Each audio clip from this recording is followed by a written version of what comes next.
Carriage, and for the next 2 hours, we are live from Washington. Right now, thousands of families in Georgia are under evacuation alerts as wildfires spread across the southeast part of the state. 18 homes are destroyed, a wildlife park is under threat, and now a town of 15,000 may be in its path. And new information this morning in the Virginia Tech investigation. Cops are seeking search warrants for Cho's cell phone and a computer belonging to one of his first victims, freshman Emily Hilscher. A live report is ahead. And why is a top Democrat, a leading member of the Kennedy clan, coming to the aid of a convicted killer? A man who's facing 20 years in prison for murdering a 15-year-old girl. With exclusive reports on the Virginia Tech case and the war in Iraq, this is Weekend Live.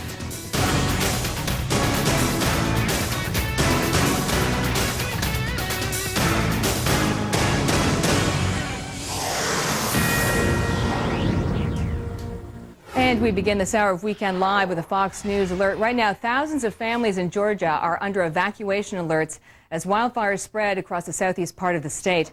This is a remote part of Georgia, so right now we're getting some new videotape into Fox.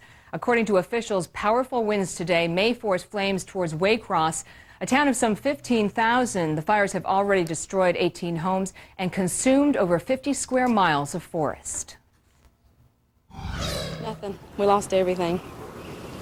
Everything. Clothes, toothbrushes, ponytail holders, everything. Yes, that's the stove.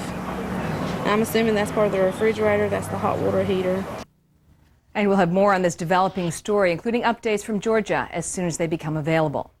Meantime, local and federal law enforcement know how 23-year-old Cho Seung-Hui carried out the shooting at Virginia Tech, but they're still working on the why. Investigators are seeking search warrants for Cho's cell phone and a computer belonging to one of his first victims, freshman Emily Hilscher.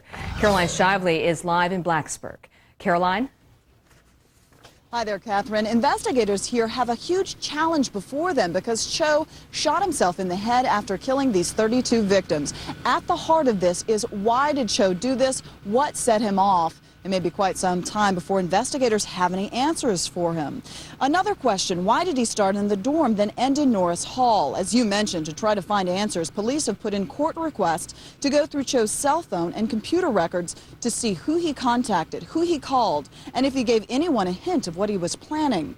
We've talked to his suite mates, and they tell us he didn't have friends. They didn't hear him make any phone calls, but he would talk to his family. He would call his parents and talk to them every Sunday night, but that was speaking in Korean. In fact, we're told by Frederick Jones, one of his suite mates, they hadn't heard him say a word, utter a single word since that time in August when his parents helped move him in. Now, one thing that they are looking for that you mentioned is Emily Hilscher, the Virginia student here who was a freshman. Why did he take her first? She was in the next door dorm, of course. Police have requested her computer and phone records. Now, during the 2005 school year, 2 female students accused Cho of stalking. He was sending them unwanted instant messages. He was contacting them. He was seeing them in person. Police here want to know if indeed he was doing it again. Now, one thing police do have is they have several eyewitnesses who are telling them accounts of what happened in Norris Hall. You could hear the clip hit the ground, and then he reloaded his gun. That's when he went to the next classroom, and he just kept shooting. And the only time you could hear him stop shooting was when he reloaded, and he reloaded at least 3 to 4 times. His family says they had no idea of Cho's plan. His sister sent out a statement by the family saying, quote, "We never could have envisioned that he was capable of so much violence. He has made the world weep. We are living a nightmare." And that last part is certainly true for the 26,000 students here on campus. Catherine? Caroline Shively reporting from Blacksburg. Thanks a lot. A big push now to protect schools across the country. Just this morning, the president weighed in. Steve Santani is here in D.C. with that story. Steve? Well, Catherine, President Bush is mobilizing a team of government officials to find ways of preventing another campus tragedy like this week's shooting at Virginia Tech. The president and first lady, as you know, attended a convocation on the Blacksburg campus the day after the shooting. In his Saturday radio address today, the president said he was moved by the solidarity and strength of spirit he found there. He said the nation was saddened by the tragedy, and the American people stand with the victims' families in their hour of darkness. He said the gunman, Cho Seung-Hui, was a deeply troubled man, and that the government will offer help as society struggles with issues of mental health. The president announced he's sending officials from 3 government departments to fan out across the country. I've directed these officials to travel to communities across our nation to meet with educators, mental health experts, and state and local officials. I've asked the Secretary of Health and Human Services, Mike Leavitt, to summarize what they learn and report back to me with recommendations about how we can help to avoid such tragedies. The president also said the tragedy revealed a glimpse of humanity at its worst and humanity at its best, pointing out the heroism of students and teachers alike. Engineering professor Liv Librescu was singled out by the president for his bravery in barricading a classroom door so his students could escape. Librescu, who survived the Holocaust, lost his life trying to protect his students. The president said he'll send officials from the Departments of Education, Justice, and Health and Human Services to assist the Virginia Tech community and to review the broader issues raised by the tragedy. Catherine. Steve Santani in D.C., thanks. More bizarre fallout from Friday's hostage situation at the Johnson Space Center in Houston. Carol McKinley is live on the scene with that story. Carol? Hey, Catherine, you know, it was a very tense week. There were 40 school-based threats mentioning bombs or guns, and then Friday, the real thing, and in the most unlikely place here at Johnson Space Center in Houston, Texas. Now, police have identified a gunman who took 2 hostages on Friday as 60-year-old Bill Phillips. He was a contract engineer for NASA. Police say he took 2 hostages into Building 44 on the campus here, where he killed one of them. David Beverly was shot in the chest. He was an engineer who just celebrated 25 years with the space agency. Also taken hostage, but unhurt, Fran Crenshaw. She was duct taped to a chair. Phillip did take his own life eventually. NASA says Phillips was a model employee until just recently. They want to know how he smuggled a snub-nosed revolver into the campus. Now, police found nothing in Phillips' home, which would suggest he had murderous plans. Neighbors said they had no clue about him. Not very many people talk to him or anything. I mean, like, I've seen him before. I've, talked, like a quick sentence with him. Like, he seemed like a really nice guy. The saddest of all is that we as neighbors didn't know him a little better.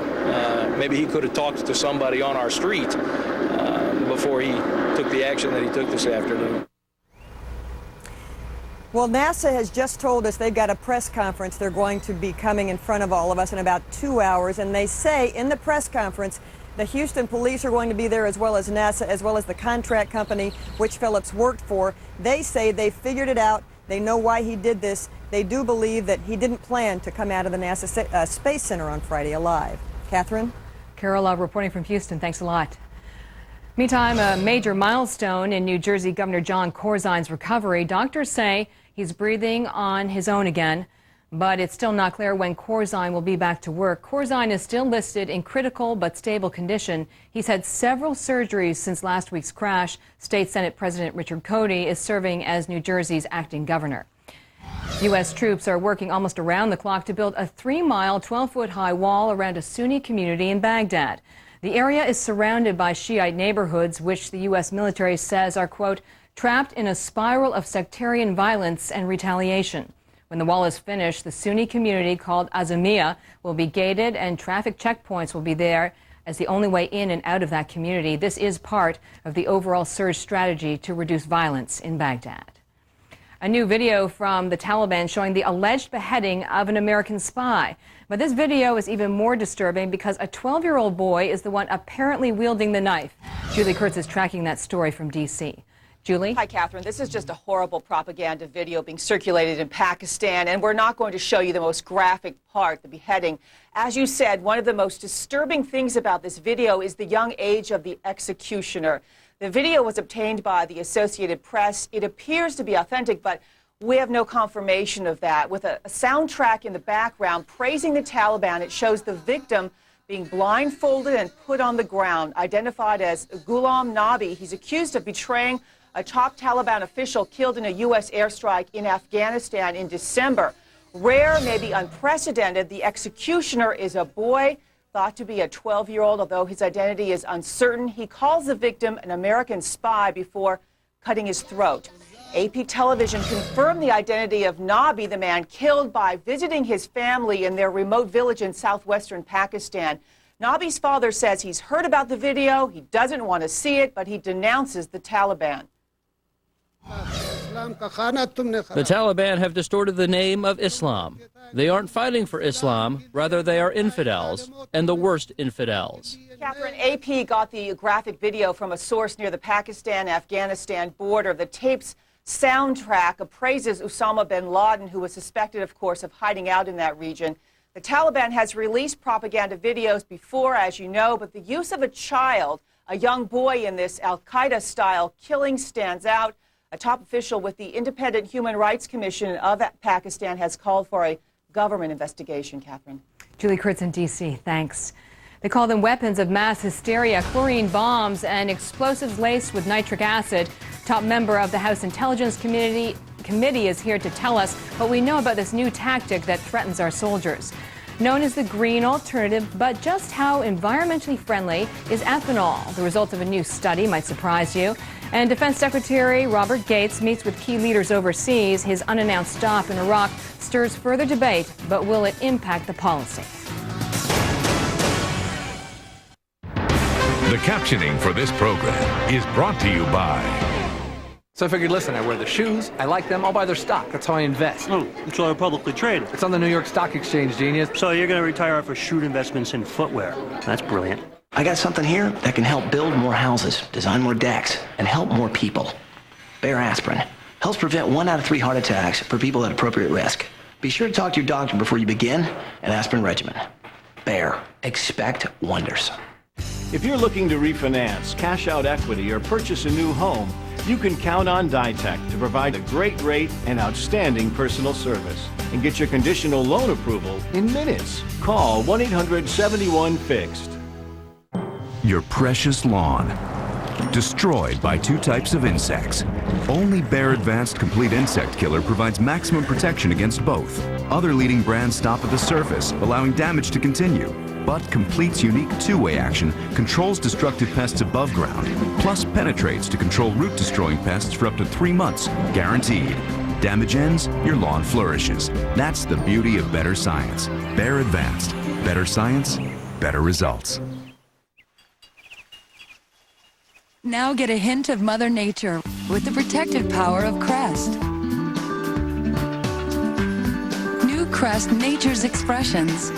Choose between natural peppermint oil, lemon and mint extracts, or mint with green tea extracts. New Nature's Expressions. It's Crest with a natural twist. Just heard shots after shot after shot. And I just heard somebody in the hall yell, "Get down, get down." The tragic timeline, the baffling motive, the dire investigation. We profile a killer on scene with facts, first-hand accounts, and the latest reports. As the mystery unravels, only one takes you inside.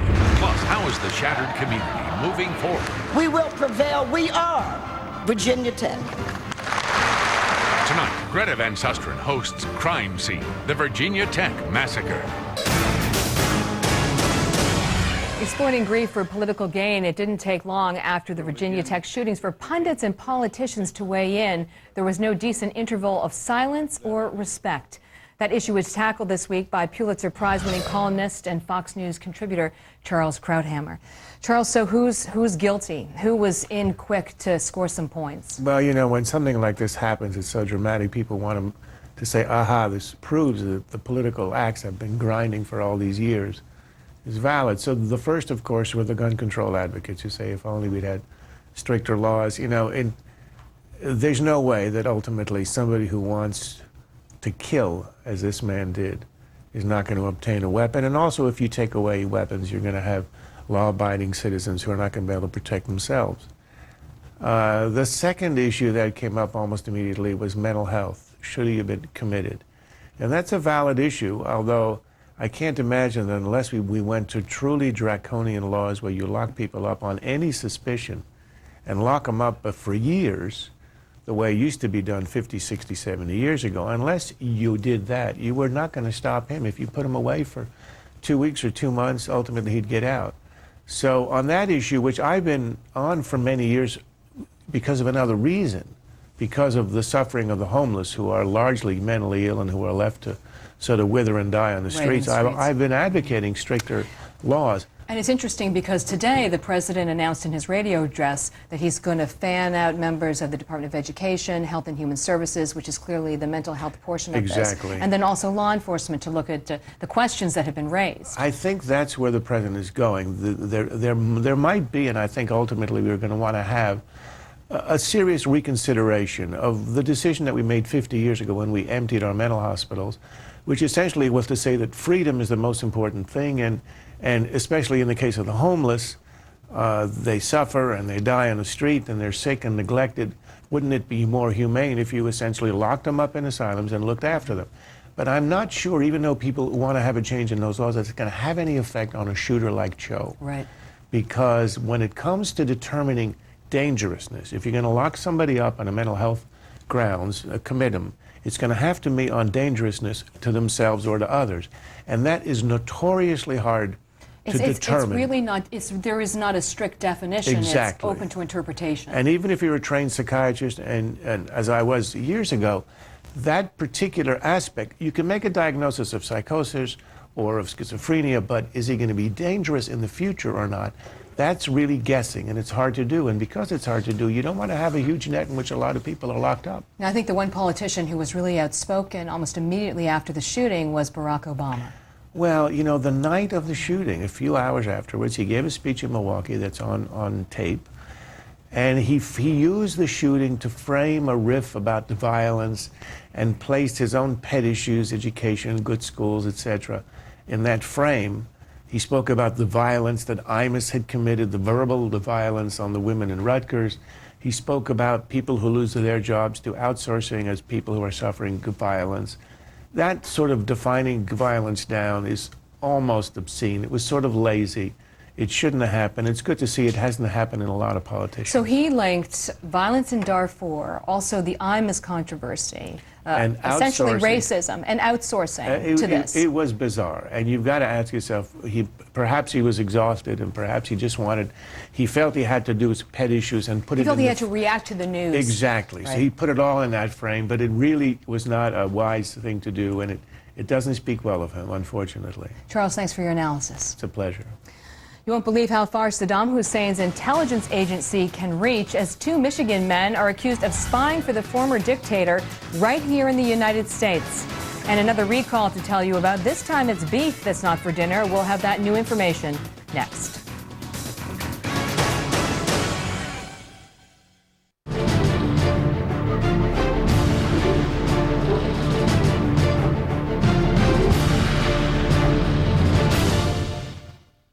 That dress makes you feel 10 years younger.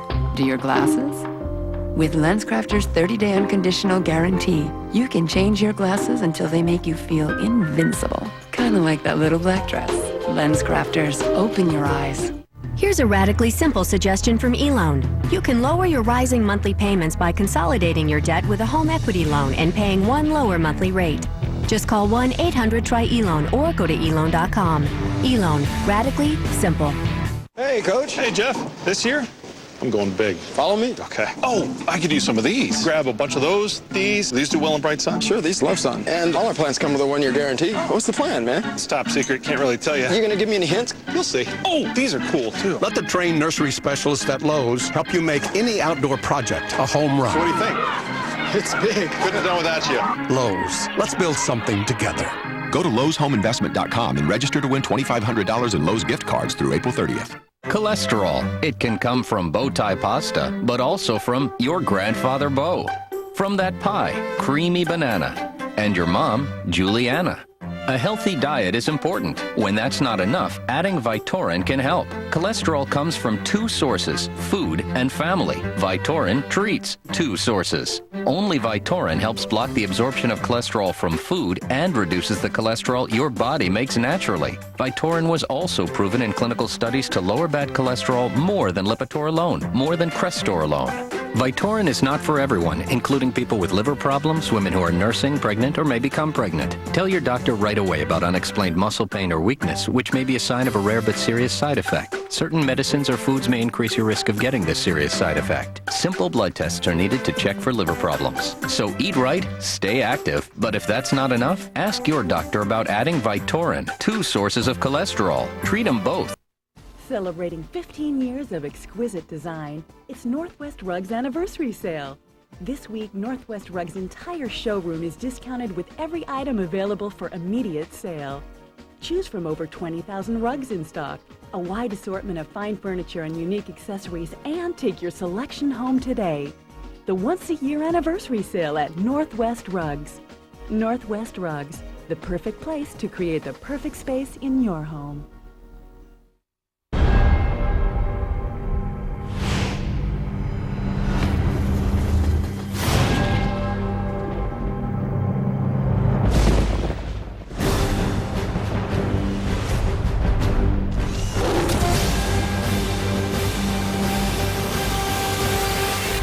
Spider-Man 3 trailer and tons of exclusive footage. See it now at Comcast On Demand and Spider-Man 3 on Comcast.com.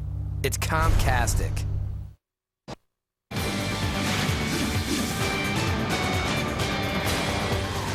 Right now in real time, U.S. soldiers building a 3-mile wall to protect a Sunni neighborhood in Baghdad. Forces working on the wall almost around the clock until it's complete. CBS Radio is suing one of its affiliate stations for airing reruns of The Imus Show. An attorney for the station says it's trying to educate the public. Authorities still puzzled over the man who killed himself and a hostage at NASA's Johnson Space Center Friday. Police trying to figure out how the killer got inside the building. It is high security. And that's what we're watching right now. A 2004 California court case has inspired a new movement among mental health patients. Many of them are refusing to take their medication, and that increases the problems for patients and staff. So when can doctors force patients to simply take their meds? Adam Housley has that report from L.A. Adam? Well, that's the big question, Catherine. 3 years ago, the California State Supreme Court ruled that criminally insane patients had the right to refuse to take their medication. Now, today, California state mental hospitals are really feeling the repercussion of this ruling as they are now compelled to hold due process hearings every time a patient refuses to take his or her pills. Now, based on the case, of course, this all stems from the case, I should say, of convicted killer Kanuri Kawi, who fought for the right to refuse medication back in 2004, and he won. Medication would eventually, he was a criminal paranoid schizophrenic who, while off his medication, would eventually stab his roommate to death and believed at one time that women he attacked in the past started the Vietnam War. This is all according to medical and court records. Now, while doctors do not condone patients refusing their prescriptions, especially ones as seriously ill as Kawi, some can understand the request to skip the pills. They often don't have insight into some of the problems that they have wrong. So why would you want to take medication if you don't think there's anything wrong with you? I mean, that's a logical thought. This change in the California State Mental Hospital has led to mass hearings where patients and their advocates argue that their clients' cases they really can skip taking their medication. For example, at Atascadero State Hospital here in California, it's amounted to as many as 700 hearings since 2004. But some legal experts hail the 2004 ruling and argue that as long as they're competent and not too dangerous, patients should have the say in their treatment. There are lots of good reasons that patients may want to refuse treatment, even though we think it might not be a wise decision. And we ought to give patients, arguably, the right to refuse. Now, the ironic thing in all this is that at the Napa State Hospital, where Kawi was a patient, the hospital administrator said, quote, that Kawi posed a markedly increased risk to the safety and security of staff and patients. Now, of course, when he went to court, he told the judge and the judges in the Supreme Court that he was fine, that he didn't need to take his medication, that he was a sane individual. And then we know, Catherine, he ended up killing his roommate. So this is a very difficult problem right now in California. Adam Housley in L.A., thanks a lot. And another recall to tell you about. Folks out west should check their meat before they grill today. 100,000 pounds of Richwood frozen hamburger patties are now being recalled in 5 states because of E. coli. At least 3 kids got sick after eating hamburgers at a Little League game in Napa Valley, California. They're fine now, but 2 other cases are being investigated. A new terror tactic in Iraq. Could it be on its way to our shores? A top member of the House Intelligence Committee tells us what the government knows. Then a vow to get to the bottom of how the Virginia Tech massacre took place. Tom Ridge, one of the men leading that team, joins us. And case closed? So why is a high-profile Kennedy trying to get a new trial for a convicted murderer? That's next on Weekend Live.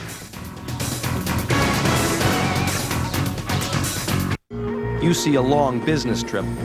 we saw regional aviation on the rise, offering a smart investment opportunity. Perspective like this has made Templeton a pioneer in global investing. Franklin Templeton Investments. Gain from our perspective. Finger and toe area fungal infections require strong medicine. As a pharmacist, I recommend Fungicure. Fungicure Liquid eliminates fungus around nails with powerful antifungal medicine. Just brush it on. It's clear and dries in a snap. Fungicure, the finger and toe fungi specialist. Every time you try to put your necklace on, it's a hassle. That's because you have to get those two tiny little clasps to hook together. And if you got long nails, forget it. You actually need someone to do it for you. But now, putting on your jewelry just got a lot easier. Because now, there's Clever Clasp, the magnetic jewelry clasp that attaches to any necklace. Then, just bring them together and they click and lock.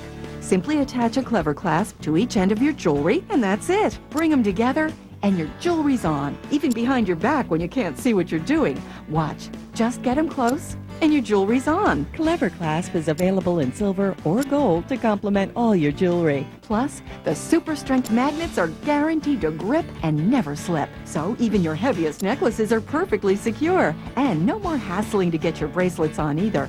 With Clever Clasp, it's a snap, perfect for anyone who has trouble seeing or difficulty reaching back to hook their necklace. Even with long nails, Clever Clasp is a snap. Plus, our deluxe Clever Clasp has a built-in locking device to keep all your jewelry safe and secure. Just bring them together and your jewelry is on. So stop struggling with your jewelry or relying on someone else to help. Call now and get a set of 4 gold Clever Clasps, a $30 value for only $14.99. As an added bonus, you'll also receive our 3-inch extender chain. It's perfect for adding extra length to your necklaces or just to make your jewelry a little more comfortable around your neck. But wait, call right now and we'll double the offer and also give you 4 silver Clever Clasps and a 3-inch silver extender absolutely free. That's right, you get 8 Clever Clasps, 4 gold and 4 silver, plus 2 extender chains, an incredible $60 value for just $14.99. But you have to call now. To order your Clever Clasp, call 1-800-598-5642. That's 1-800-598-5642. Don't delay. Call now at 1-800-598-5642.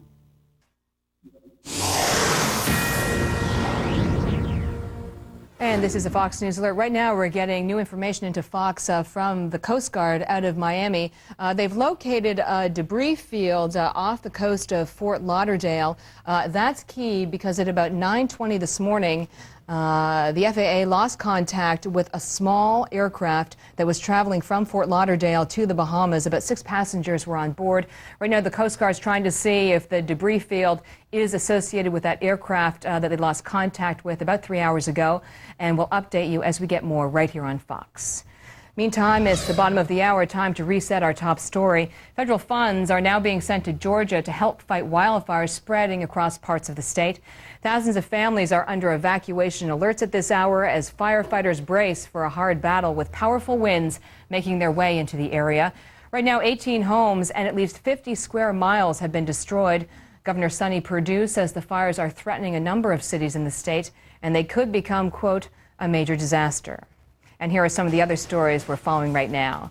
Evacuation alerts across Georgia are sweeping through that state, as I mentioned. Officials say thousands of families could be uprooted and affected. Fierce winds are keeping those firefighters busy. 18 homes are destroyed. We'll keep you updated. Doctors say New Jersey Governor Jon Corzine is breathing on his own again this morning. Corzine was placed on a ventilator to help ease the pain of breathing after that severe car crash last weekend that left him with a broken leg and several broken bones in his chest, including 11 ribs. Parts of the American International School blown up by militants in Gaza this morning. Attackers detonated 3 explosive devices before the start of the school day, before mass gunmen raided the school, handcuffing security officers who were guarding the entrance and ransacking some of the classrooms and offices. No reports of injury so far. British Prime Minister Tony Blair trying to ride out a political corruption scandal that is casting a shadow over the final months of his term. Prosecutors targeting members of his inner circle while his own popularity wanes over the Iraq policy.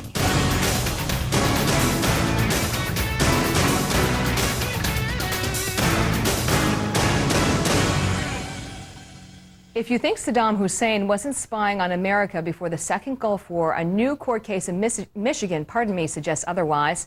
The two men living in Detroit face charges they gave the former dictator's regime information about defectors right here in the U.S. as far back as 1997. The charges are based on intelligence documents U.S. forces found in Iraq. One of the men traveled to Iraq 3 times in 2002. Earlier this week, a Chicago man was convicted of spying on Iraqi dissidents in this country. In this week's intelligence briefing, U.S. forces in Iraq finding 3,000 gallons of nitric acid. The use of chlorine bombs is becoming more common.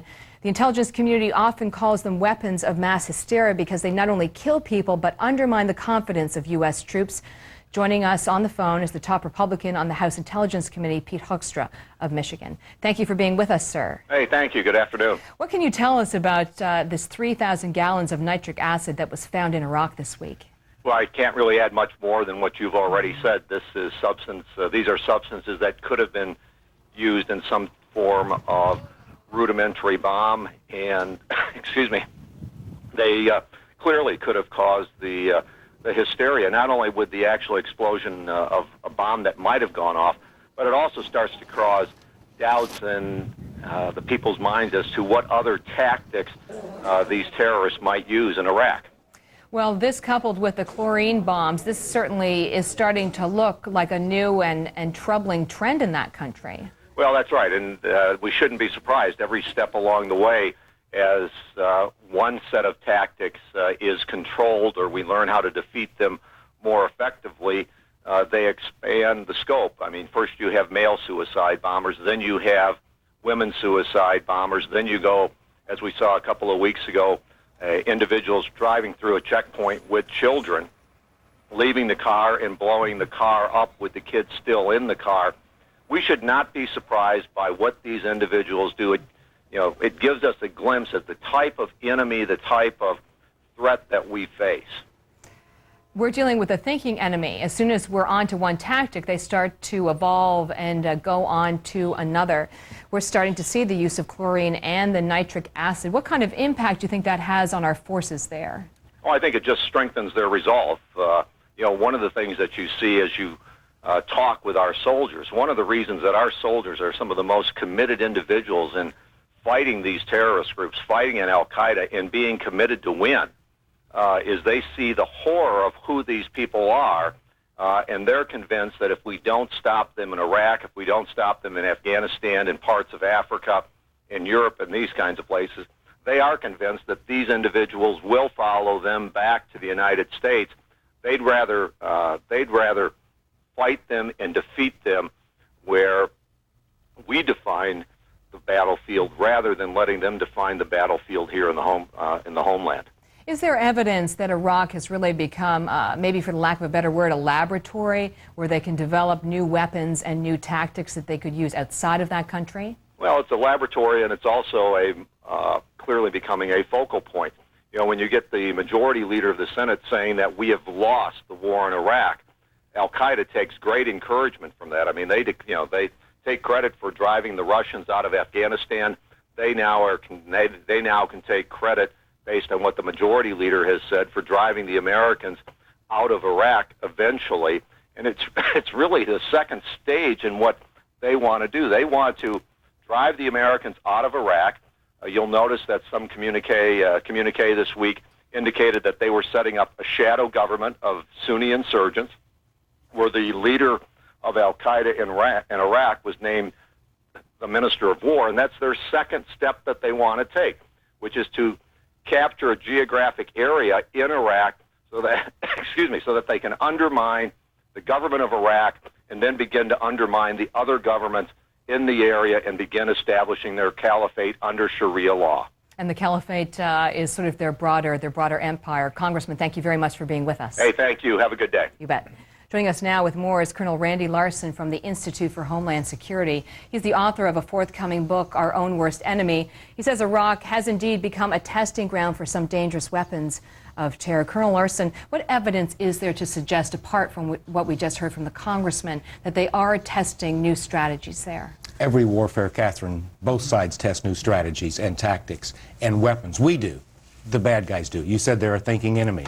We see the improvised explosive devices and how they were initially using garage door openers to set them off. We learned how to jam it. So then they went to a different device. So we figure out how to block them, and then they sort of figure out the next step to evade us. And the problem is they have nation-state support. They're getting enormous support from Iran. These penetrators they have now that penetrate our heavy armored vehicles are not being designed by terrorists. It's coming from a nation-state. Those same weapons could be used here someday. Now you say those same weapons could be used here, and I know you've spent a lot of time focusing on chemical weapons. One of the things that's really interesting in your research is you say that the Department of Transportation, their standards for hazardous materials hasn't been updated since before 9/11. It causes our focus to be diluted. There's 31 million rail shipments a year. That's one rail car, okay? 1.6 million of them are classified as hazardous. Well, what does that include? Coke syrup, Listerine, fingernail polish remover, and paint. There's only about 110,000 that are really seriously deadly chemicals. So why That's where we have to focus. So why haven't the rules been revised? I mean, why are we including things like Coke syrup and nail polish remover? Kip Hawley, the head of TSA, and Secretary Chertoff, who I frequently criticize, they got it exactly right this time. Risk-based management. They want to focus where the risk is the highest. And by the way, it's not even so much just the rail cars. That's one thing we're learning in Iraq. They've used some chlorine bombs. That's not a weapon of mass destruction. It's like you say, it's more hysteria. Well, it's hysteria. It takes a Yeah, massive right. amount, like a large facility. Well, it's hysteria in the sense that it makes people nervous, it undermines their confidence, and that actually can be more damaging than the actual explosion itself. And so it's better to understand it. A rail car or a truck, it's a minor little hazard for that area or whatever, but it's not going to wipe out a city. But in some of our major cities, we have huge storage facilities of these really dangerous chemicals. That's where DHS, Department of Homeland Security, must focus their efforts. Congress needs to understand that. That's why soundbite security is not what we need. It's risk-based management. Well, and of course, the fear is that someone could steal materials from those sites and then use them in an attack. But it's still difficult to get such a large amount. It's those fixed facilities. There are no background checks at chemical plants. That's amazing that we allow people to deal with those dangerous chemicals. I mean, you know, the people who work in airports have background checks that clean the toilets on airplanes. But people who go into chemical facilities, we should have the same standards, perhaps, at some of those few dangerous facilities as we do at nuclear power plants. They're well protected. Colonel Larson, thank you. Thank you, Catherine. Virginia's governor says he's determined to find out why and how the Virginia Tech massacre could have happened. We'll talk to the man helping to head that investigation. And then, can doctors force mental patients to take their meds? You may be surprised by how some courts have ruled on this. Now, see, when people think of Geico, right, they think of car insurance. And of course, saving money. But sometimes that can lead even the savviest driver astray. Take, for example, the motorcycle owner. He calls Geico wanting to save money on his car insurance, only to realise that he doesn't actually own a car. Well, needless to say, he's quite embarrassed, isn't he? Doesn't matter. Geico insures motorcycles and ATVs as well. That way, no one ends up looking foolish. Geico. 15 minutes could save you 15% or more on car insurance. I feel great, really great, even with osteoporosis. And you know what? Deciding on a treatment with my doctor was almost easier than deciding what to wear tonight. To treat my osteoporosis, I take Boniva, 1 pill a month.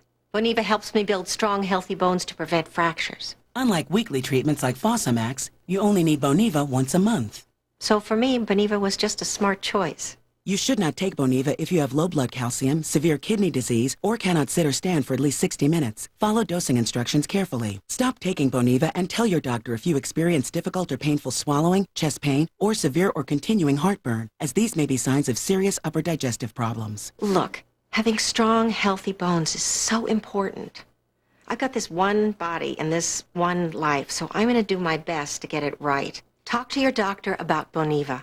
I'm glad I did. Don't wait another week. Ask your doctor for a free trial offer or call 1-800-4-BONIVA. Once monthly Boniva. This Holocaust survivor died saving his students from a madman. Now, those he saved shed light on their unexpected hero on a special edition of At Large. Then, it's exclusive live reports as investigators search for more answers in the campus massacre. Don't miss the lineup. Let the battle begin. Sean. I don't buy your excuses. Sharpton. I don't buy your hallucination. They go head-to-head on race. It's the explosive debate everyone's talking about, and it's only on Hannity's America. Taking advantage of the nice weather didn't work out so well for 4 people and a dog who had to be rescued by the Coast Guard late Friday afternoon. Rescue crews were called after the group's 22-foot boat began to sink in Puget Sound. After pulling the passengers to safety, the Coast Guard cutter attached the boat to a crane to keep it from sinking and towed it to the shore. Meanwhile, in Georgia, fires in the southeast part of the state are causing some big problems. Forecaster Rick Reichmuth is at the Fox Weather Center, and he's tracking that too. Hi, Rick. Hey, Catherine. Yeah, you said it. Much of the panhandle of Florida and south areas of Georgia have been under red flag warnings. It just means that the humidity levels are extremely low and enough wind that we could see fires, and that's what we've seen right around the Okefenokee National Wildlife Refuge. That's a danger. Temperature-wise, very warm. Winds really not that bad across the area. In fact, most of everybody's seeing 5 to maybe 15 miles an hour. 15 miles an hour, that's just enough to kind of fan some of those flames. So that's going to we'll continue to watch that area. And today and tomorrow, this is going to be very dry. Kind of our biggest problem, high pressure all across the eastern part of the country. And I say problem, a lot of people are really benefiting from this, especially into the mid-Atlantic and northeast where it's been so stormy and so cold really all spring long. Finally, a big taste of spring for the day today. Very clear skies. Those clear skies extend all the way down across the southeast and back into across parts of the Mississippi River Valley. We do have some problems brewing, though, and that is across parts of the west, where we have one system that brought some rain yesterday in around L.A., rain this morning in around the Phoenix area. That's all good. However, the same system then gets ejected out here across parts of the plains. And this afternoon, we're going to watch fire, some severe weather, hail, and the threat for tornadoes from western parts of Nebraska into Kansas, panhandles of both Oklahoma and Texas. That is going to be what we're going to watch for the remainder of the afternoon. Catherine. Rick, thanks a lot.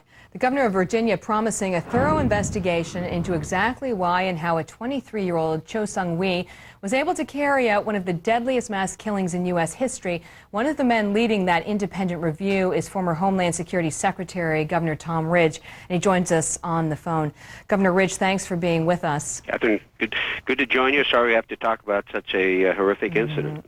There are 3 key areas of focus. Let's just run through them. The first one has to do with Cho's mental health and his medical records. There's a story in the New York Times this morning that suggests that under federal regulations, because he was described as mentally ill or a threat to himself, he should not have been able to buy those weapons. But under state law, the threshold is different. Well, I think you keyed in on, again, one of the most important inquiries.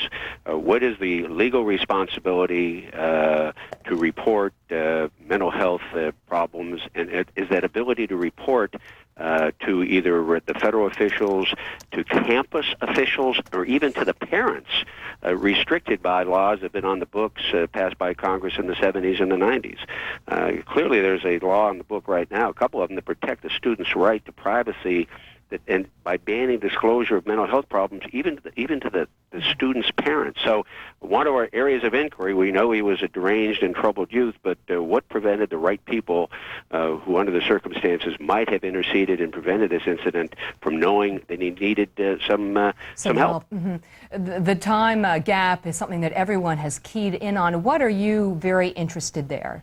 Well, I think obviously the public's concerned, as the parents and the student body, that the gap between the first incident and the second, I don't know if all the facts have been revealed, but that's certainly a legitimate point of inquiry with regard to crisis communication, how there's not only the promptness, but the effectiveness of simply using the email on a college campus. We all have either children in school who have gone through that.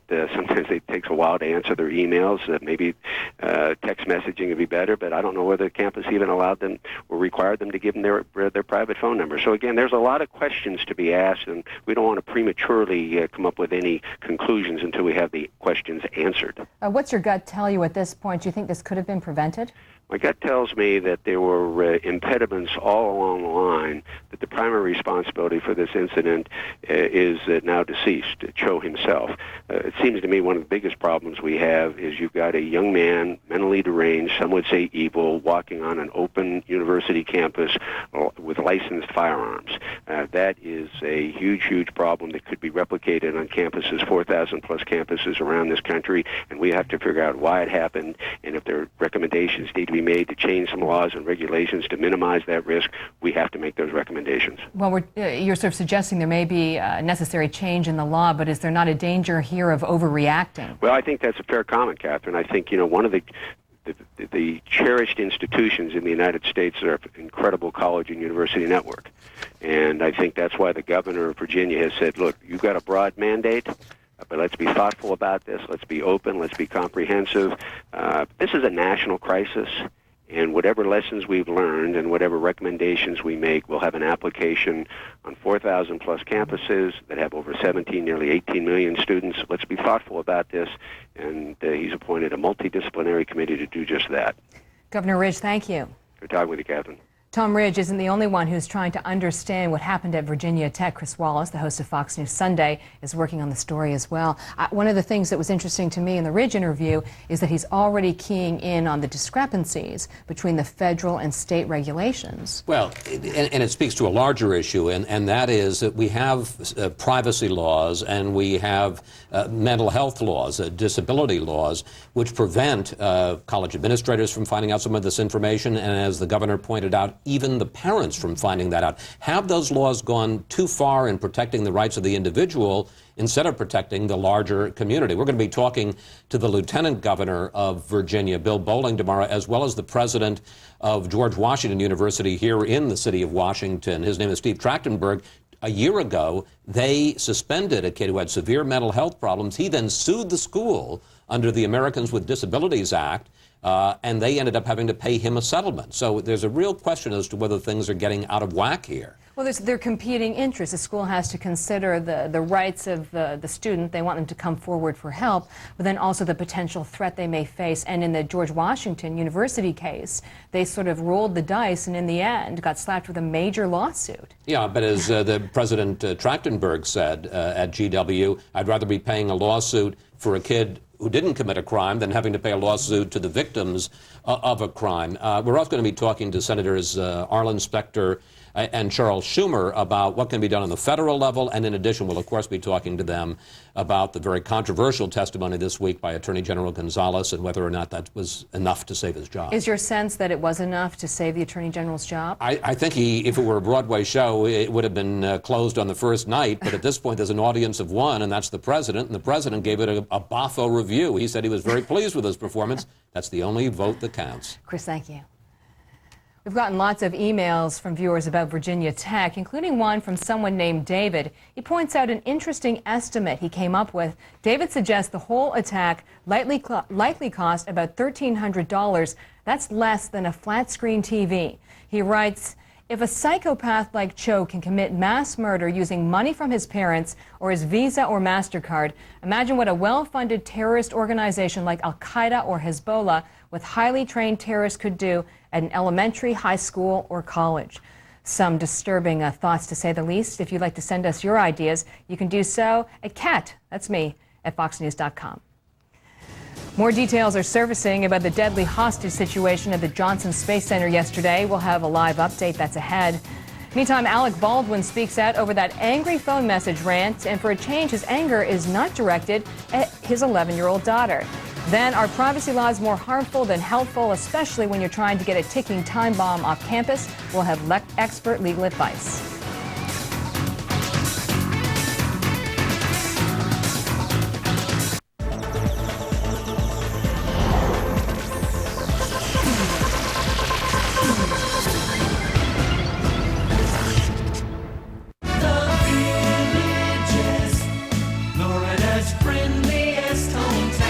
Golf free for the rest of your life on all of our executive courses, and enjoy free lifetime membership in all of our country clubs, including the Arnold Palmer and Nancy Lopez signature courses. Start living a millionaire's lifestyle on your retirement budget. Visit thevillages.com and order your free lifestyle video tour of the Villages today.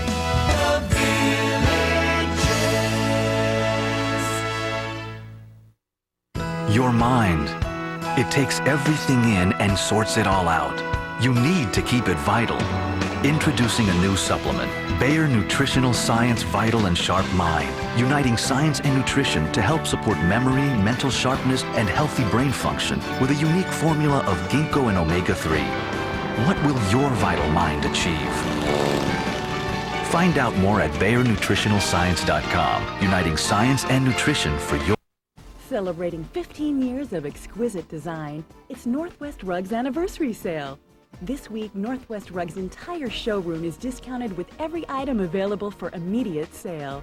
Choose from over 20,000 rugs in stock, a wide assortment of fine furniture and unique accessories, and take your selection home today.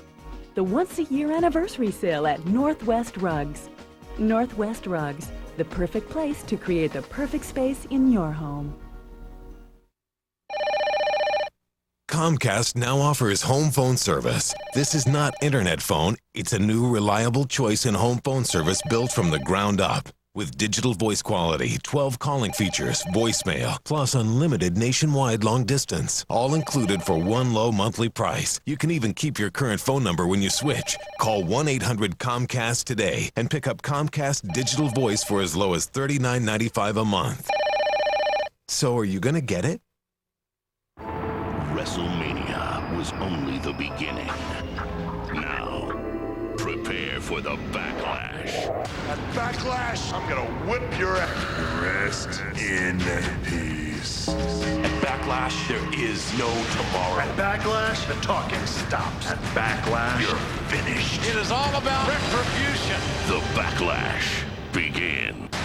WWE is live April 29th on Events in Demand.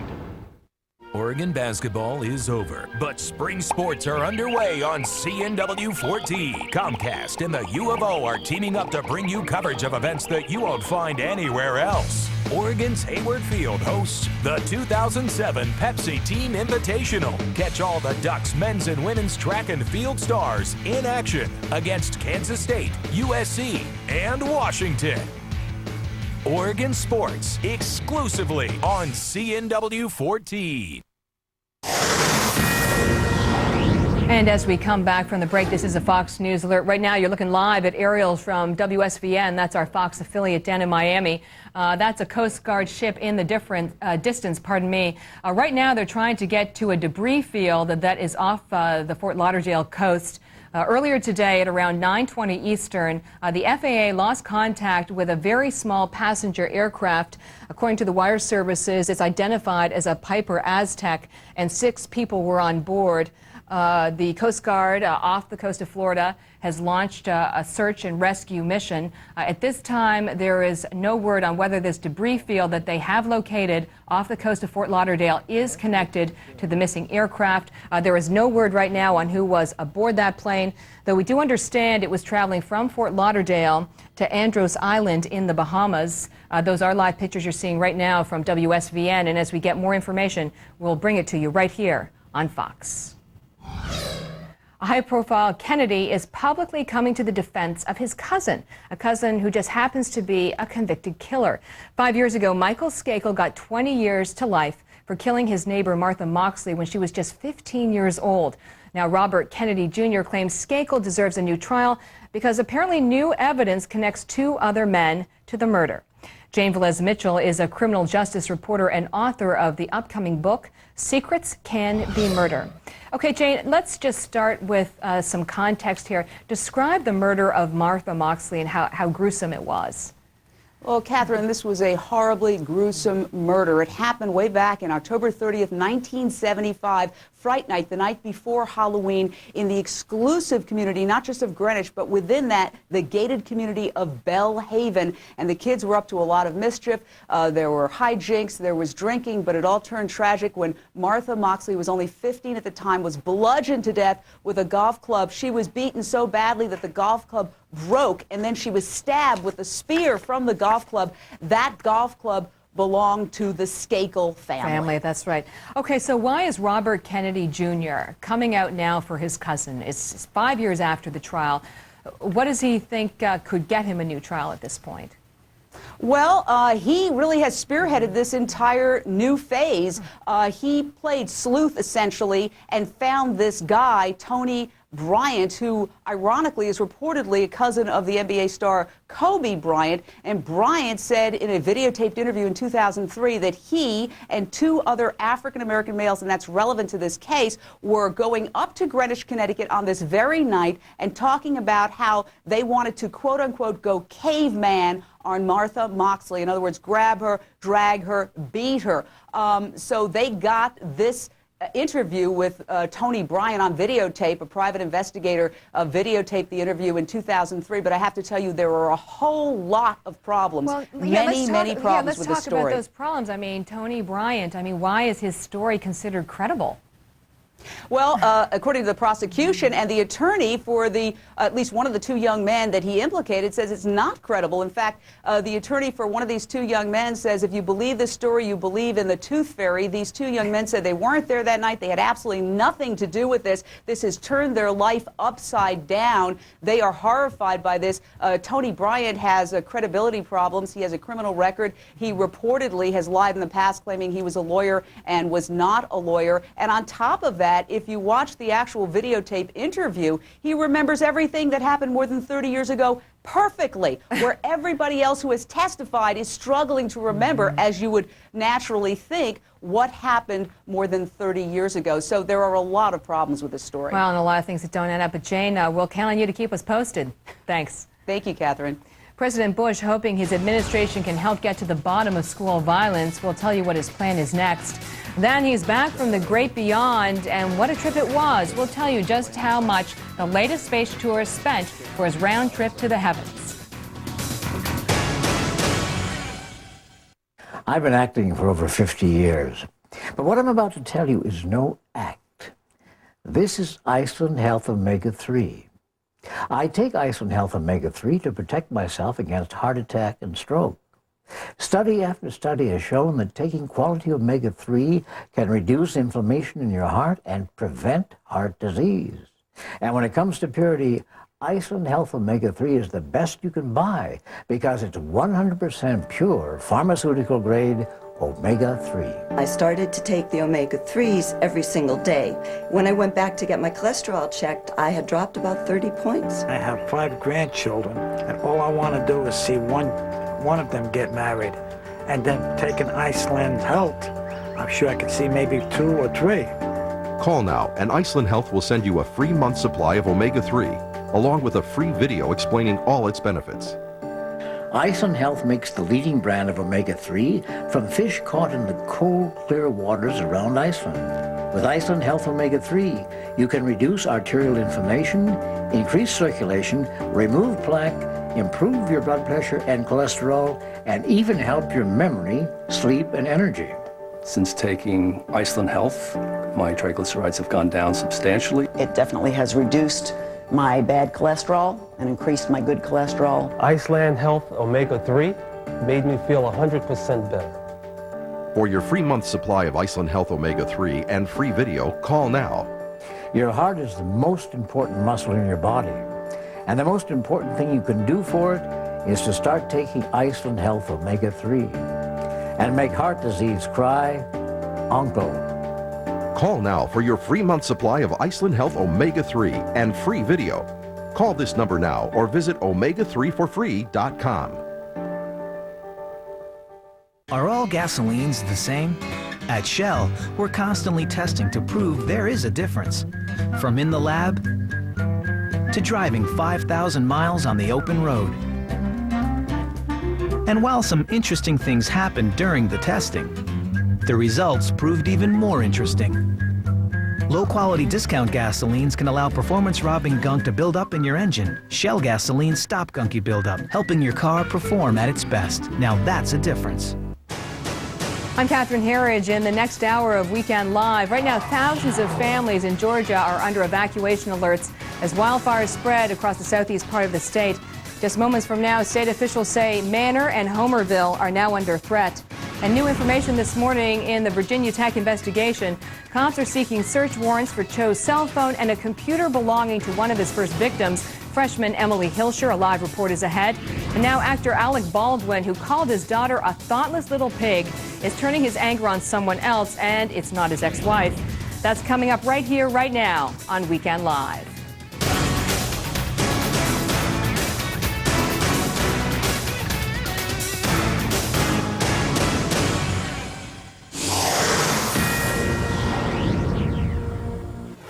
And we begin this hour of Weekend Live with a Fox News alert. Right now, emergency crews in Georgia are fighting a wildfire that's consumed over 45,000 acres, 10,000 of them in the last 24 hours.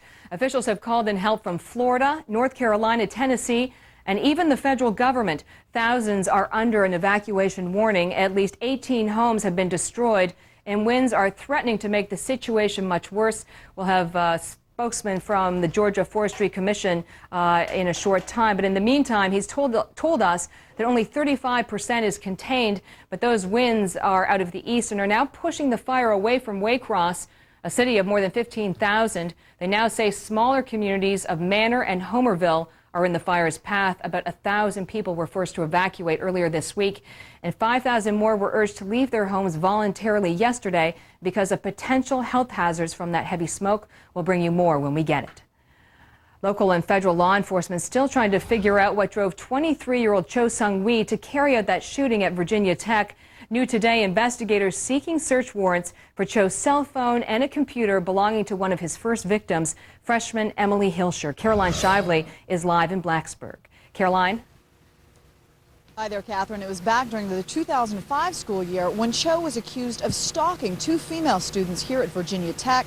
So was he doing it again this school year? That's one of the areas police are investigating in this terrible, tragic case. And that's why they're after Cho's computer and his cell phone records.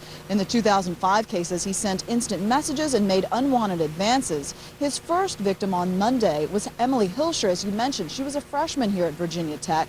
Police also want to go through her computer messages to see if Cho had made contact. Cho killed Hilscher in her room, then shot her RA to death.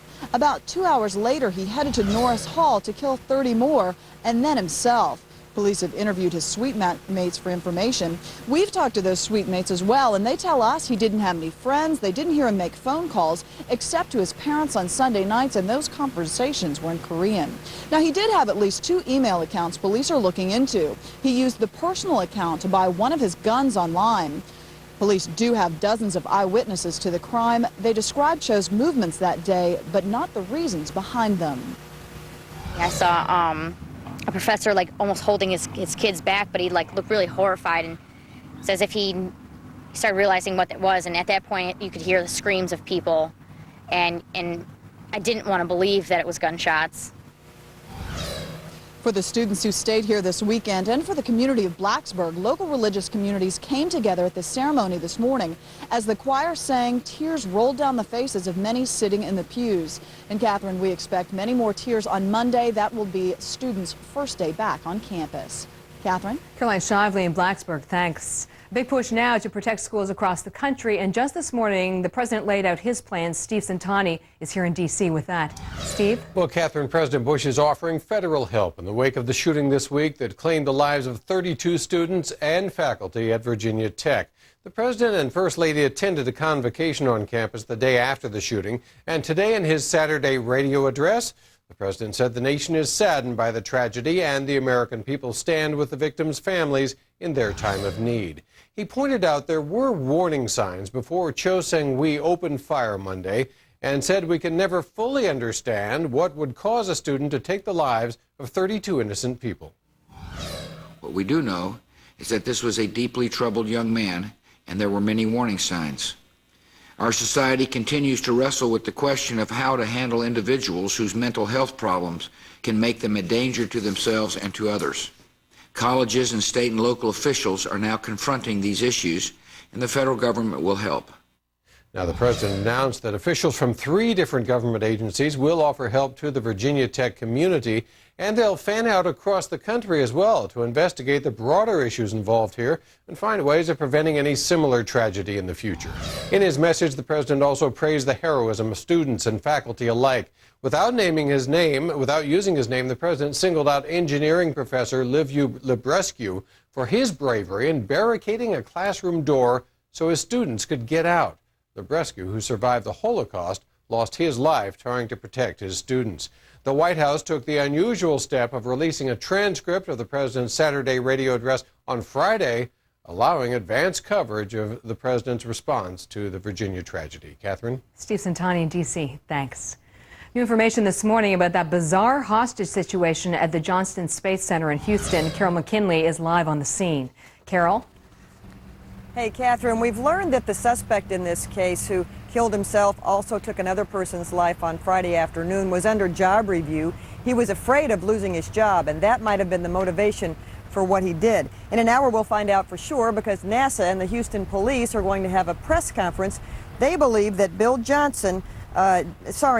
Phillips never planned to come out of the Space Center alive. Now, Bill Phillips, 62 years old, took 2 hostages into Building 44 Friday afternoon. He killed one right away. That was a co-worker, 62-year-old David Beverly. 3 hours later, he killed himself and left one hostage duct taped to a chair. Now, police believe Fran Crenshaw was not the target, and that could be why she was spared. Apparently, there was some type of dispute between the suspect and the victim, and Fran, or the female that was involved in the situation, was also an employee in the general area, and she was taken hostage, presumably after the shooting of the first gentleman. Now, investigators found that Phillips had left behind names and phone numbers on a dry eraser board in one of the rooms where he had been holding the hostages. He also bought the handgun he used on March 18th. Neighbors say he kept to himself. Meanwhile, NASA is reviewing security. You have to show a work badge to get into the buildings, but Phillips was an employee. The other question is, how did he get that revolver into this campus? Catherine? Carol, thanks. Just to remind people, there will be a news conference at 2 Eastern out of Houston, and we'll bring that to you live right here on Fox. In the meantime, a 10-year government security breach finally uncovered. The Department of Agriculture says more than 100,000 Social Security numbers were mistakenly posted on the web. One of the victims discovered the breach when she found her own Social Security number on the Census Bureau site. Agriculture Department officials say there's no evidence the information was misused, but they're offering free credit reports to anyone who was affected. A dream vacation only a billionaire could afford comes to an end. Find out if Charles Simone's $25 million getaway was worth it. And by now, we've all heard it, Alec Baldwin's rant against his 11-year-old daughter. Find out why his raging phone call could get his ex into trouble. The captioning for this program is brought to you by America's changing shape with Dexatrim Max 2.0. Now in 2 delicious new flavors. Gives me and my water a boost. Size 8, here I come. Dexatrim Max 2.0. Max out your water. Always elegant. Always refined. Santa Margherita Pinot Grigio. The most requested imported wine in fine restaurants. Taste is the difference. Experience Santa Margherita from Terrelato Wines International. Don't feel like gambling on your next home loan? Get it done with Ditech with a low fixed rate home loan. And don't leave anything to chance. Save that for Vegas. Call Ditech today. 1-800-71-FIXED, a GMAC company. Introducing Triple Flex Rapid Relief, new from Nature Made. I've always enjoyed staying active, but I began to notice that I was having a little trouble bending, reaching, kneeling. Then my best friend told me about Triple Flex Rapid Relief. Now there's new Triple Flex Rapid Relief, a fast-acting breakthrough in joint relief that's so powerful it works in as little as 7 days. Triple Flex Rapid Relief includes glucosamine for rebuilding and maintaining healthy joint cartilage, MSM for extra joint support, and a proprietary blend of nature-made ingredients with white willow bark, formulated to deliver joint comfort in as little as 7 days. After 1 week, I could definitely tell a difference. Triple Flex lets me live my life the way I want to live it. Take new fast-acting Triple Flex Rapid Relief, so powerful it works in as little as 7 days. Because life doesn't stand still. Call 1-800-418-0207 or go to tripleflex.com for coupons. Triple Flex is a national sponsor of the Arthritis Walk. Just heard shots after shot after shot. And I just heard somebody in the hall yell, "Get down, get down." the tragic timeline, the baffling motive, the dire investigation. We profile a killer on scene with facts, first-hand accounts, and the latest reports. As the mystery unravels, only one takes you inside. Plus, how is the shattered community moving forward? We will prevail. We are Virginia Tech. Tonight, Greta Van Susteren hosts Crime Scene, the Virginia Tech Massacre.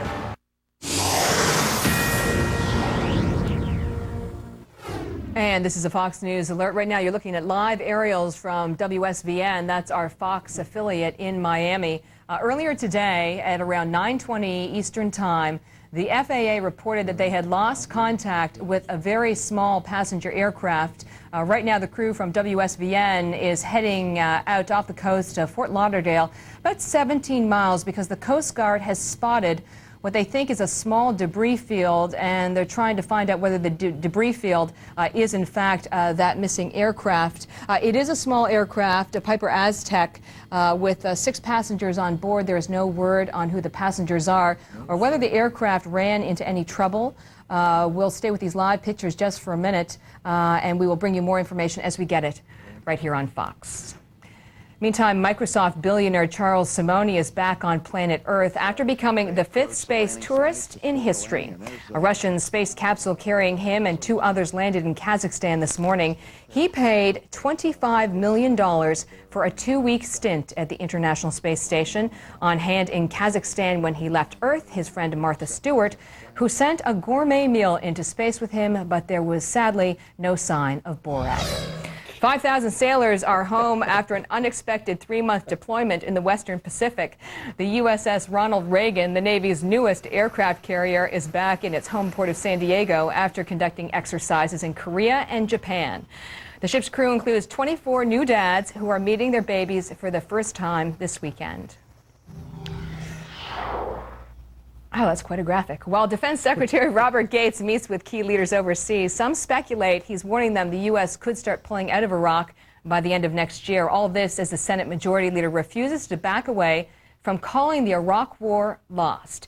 With us with their insight, Weekend Live's Informed Sources, Democratic strategist Bob Beckel, a Fox News contributor, and Republican strategist Rich Galen of Mullings.com. Did you like the graphic? I do. I want to know how many. Did that guy get frequent flyer miles for that trip? I don't have no idea. Probably doesn't need them, right? That's a whole nother $25 million to get your own plane. Right. I want to congratulate Bob on his outfit today. I think. Thank you very much, Rich. This is a Democrat suit. I thought it's standard issue. Didn't you know that? Are you storing in Guys and Dolls this weekend? Exactly. Okay, let's get back to the business. Late this week, the Senate Majority Leader Harry Reid said the war is lost. The president came back and really painted Reid as being frustrated and not willing to stay in for the long haul. So where does that leave us, Rich? I think that what Reid said or didn't say, I mean, he said the war is lost, which I think is a horrible thing for a leader in the Senate or in the Congress. Horrible for what reason? Because it sends the obvious message to our enemy, and it sends an obvious message to the kids, largely the young people that are in Iraq, in Afghanistan, overseas, wherever they are, that some in Congress, leaders in Congress, aren't defending. Not to some, but the main leaders in Congress. Yeah, the number one guy in the Senate. But let's remember, this came after a meeting between George Bush and Harry Reid and the Democratic leadership.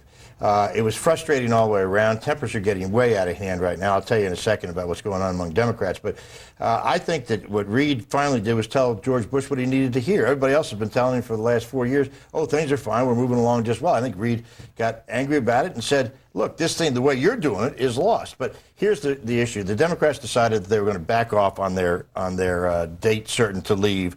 And also, even some of the language on Now, why are they backing off on that date? Well, because of a couple of reasons. One, George Bush is clearly going to veto this bill. There's not enough votes to override it. They're trying to figure out there's some way they can get a deal and a compromise with George Bush so it'll get signed. Now, here's the problem. The left wing of the Democratic Party in the House is very resistant to the idea of backing down at all on this. And so the question is, do you want a confrontation or do you want to get this thing through and at least make some statement on the way?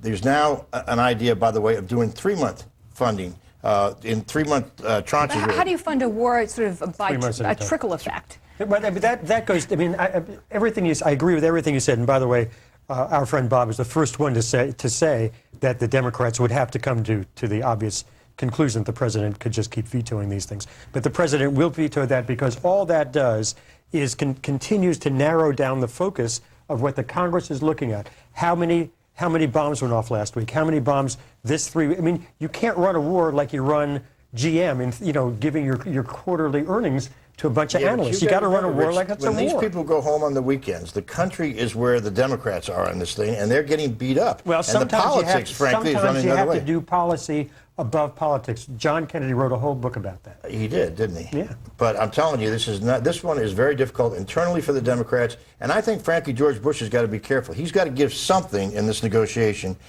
or if you have a veto, you're going to have a very, very nasty battle on your hands. One quick thing to end this thing. I think the problem really lies with the Democrats because it looks to Republicans like now the Democrats, because of Harry Reid, are rooting for failure so that he can say, I was right. I want to go to a piece of tape which I think really shows how hot the tempers have become here on Capitol Hill. Let's go to that. Interesting to hear the gentleman say we fight. We aren't going to give up. We aren't going to surrender. Let me tell you something. We are not fighting this war. It's the troops overseas. And when I talk to the families, when I go to the hospitals, I see the results of this war. Don't tell me we're fighting this war. It's the troops in the field, a very small segment of the American population are fighting this war. If the president thinks we should continue the war, he ought to call for a draft and spread it out and let everybody serve in this war. Not this small segment are making such a sacrifice. Don't tell me we're fighting in this air-conditioned office. Air-conditioned office. A lot of people think that. Well, you know, the fact is that the people that are fighting the war are doing so because they chose to do this. Yeah, but it's not a draft. They're fighting a badly managed war. They're doing a very good job. They're not losing this war. George Bush is losing this war. And Murtha, frankly, is reflecting a lot of frustration among those of us who think this war's gone on and is badly managed and ought to be over. Yeah, Murtha does this about every 3 months when he gets tired of the fact that he's not on TV. Well, we'll have to revisit it like in 3 months. Rich and Bob, thank you very much. Disgraced former Congressman Mark Foley has found a way to pay his legal fees. Wait till you hear what that's about.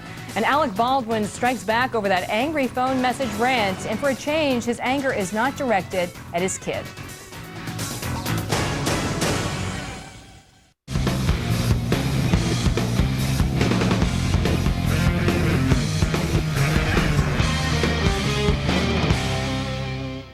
Once there were two neighbors who wanted to replace their windows. Bob called Pella. Rob called this fella.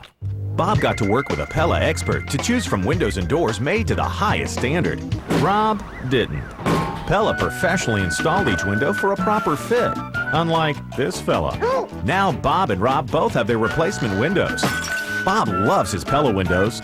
Rob loves Bob's Pella windows too. Pella, viewed to be the best. Call now for a free in-home consultation. It's not just about imagining your future. It's about knowing you'll get there. HSBC Direct Online Savings lets you withdraw cash anytime while growing your savings at 5.05% APY, 11 times the national savings average. Go to hsbcdirect.com and keep your money yours while making more of it. Hey, I'm Don Shula, and I lost 32 pounds on Nutrisystem. And I'm Marianne Shula, and I've lost 23 pounds on Nutrisystem. Introducing Nutrisystem Silver, the new weight loss program that lets older Americans eat great and lose weight. Let's face it, the older you get, the harder it is to lose weight. Not anymore, honey. It's easy with Nutrisystem. Call or go online now and get 4 weeks of delicious meals. Plus, through this offer, you'll get an extra week of Nutrisystem meals free. I look and feel so much better. I'm 77 years old, and I feel great. Our secret is the breakthrough science of the glycemic advantage that separates good carbs from bad. This is the kind of food you grew up loving. Pizza, burgers, lasagna. Every perfectly portioned Nutrisystem meal is delivered right to your door, and your shipping is free. It's so easy. Trust me, you will lose weight. See how Nutrisystem Silver can change your body. Get an extra week of food and these vitamins free. Mattress World's having a good, better, best sale. Get a twin, full, queen, or king for one low price. Choose this one for just $99 each piece. Go better for just $169 each piece. Or best for just $239 each piece. And get no interest, no payments for 1 full year. If we can't beat any price on any comparable mattress, then the mattress is free. Come visit our brand new store conveniently located at 18th and Burnside, just north of PGE Park. This April, 2 Emmy-winning hits return. We're right here with you, Tony. But you'll miss them without Comcast and HBO. I'm your sister. Bogota, baby. Watch all new episodes of The Sopranos and Entourage anytime you want with Comcast Digital Cable and HBO On Demand. Call 1-800-COMCAST and get it now.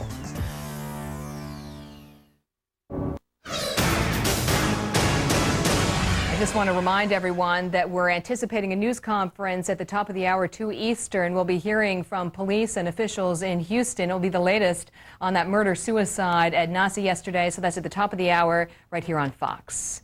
In the meantime, here's what we're watching. Right now in real time, Senator Hillary Rodham Clinton on the stump taking aim at the Bush administration's treatment of blacks and the poor. Clinton telling black leaders, Bush's actions are part of a pattern of government failures. The American billionaire who paid some $25 million to travel in space is back on solid ground, landing in Kazakhstan this morning. South Korea is mourning the loss of 32 students at Virginia Tech this week, setting up memorials with photographs of the victims and American flags. The killer was a native of South Korea, and that's what we're watching right now. Former Congressman Mark Foley spending his leftover campaign cash on legal fees. The St. Petersburg Times reports this morning that Federal Election Commission filings show Foley spent $206,000 of his campaign cash to pay legal bills resulting from the Page scandal that ended his career here in Washington. But the catch is spending leftover campaign money on those bills is legal, according to the FEC. Foley has returned over $100,000 to donors, but still has just under $2 million left in his account. Alec Baldwin pushing back hard after a private and angry phone call message he left for his daughter became public. Courtney Keeley is tracking that story from our New York newsroom because Baldwin lives out on Long Island. Hi, Courtney. Hi, Catherine. Now, it's the latest in a 6-year ongoing cross-country battle between the two divorced movie stars, Basinger and Baldwin. And it's over custody of their 11-year-old daughter, Ireland. Baldwin, calling from here in New York, left this voicemail message on his daughter's phone in Los Angeles when apparently she hadn't answered his calls. He said, "You don't have the brains or the decency as a human being. I don't give a damn if you're 12 years old or 11 years old or that you're a child, or that your mother is a pain in the," then they bleeped it, "who doesn't care about what you do." He continued on calling her a thoughtless little pig. He says his abusive words were a loss of patience experienced by all parents. Baldwin did say he was sorry for losing his temper, but simultaneously continued to blame his ex-wife. He says he is equally upset that a court order was violated.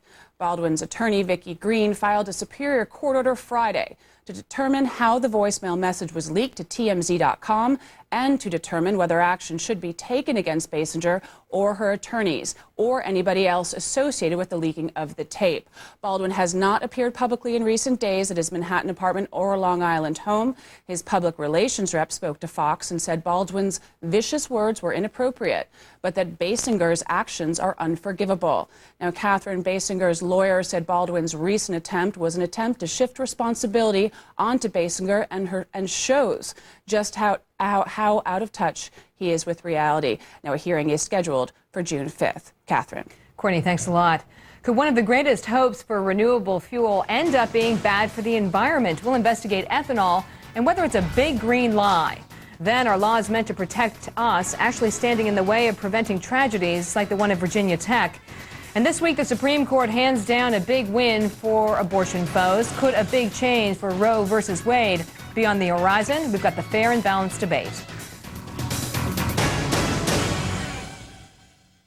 If you have back pain, arthritis, fibromyalgia, tendinitis, any kind of joint and muscle pain or stiffness at all, you finally have a safe, effective relief. Dr. Frank's Homeopathic Joint and Muscle Pain Relief. I had a lot of fear that I would be crippled at a very young age. It was a miracle that I found something safe and that had such dramatic pain relief. Dr. Frank's is all natural. Just spray here and stop all your pain everywhere. For the first time ever, these 10 homeopathic ingredients have been combined in a revolutionary oral spray that stops inflammation, pain, and stiffness. I pretty much quit tennis just because of the pounding. Since using this spray, my pain and tenderness and swelling and soreness and stiffness has gone. If you have any kind of joint and muscle pain or stiffness, Dr. Frank's Joint and Muscle Pain Relief is the safe, all-natural relief you've been searching for. I have no pain in my knees, no sciatica, and I'm pain-free. I'm Dr. Ken Frank. I'm a medical doctor.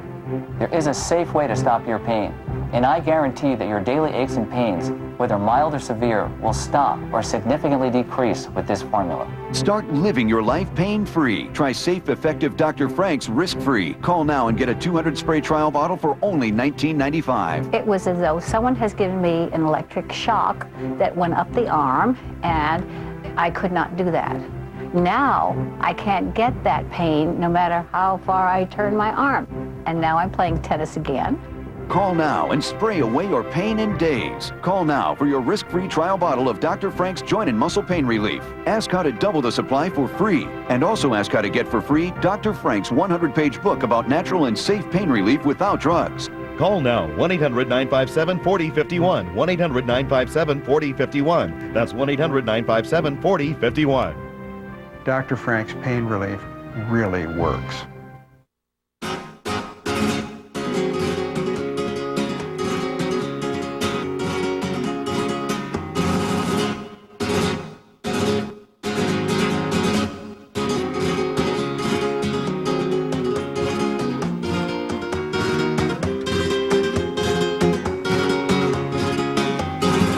New Dove Pro Age for thick, full hair.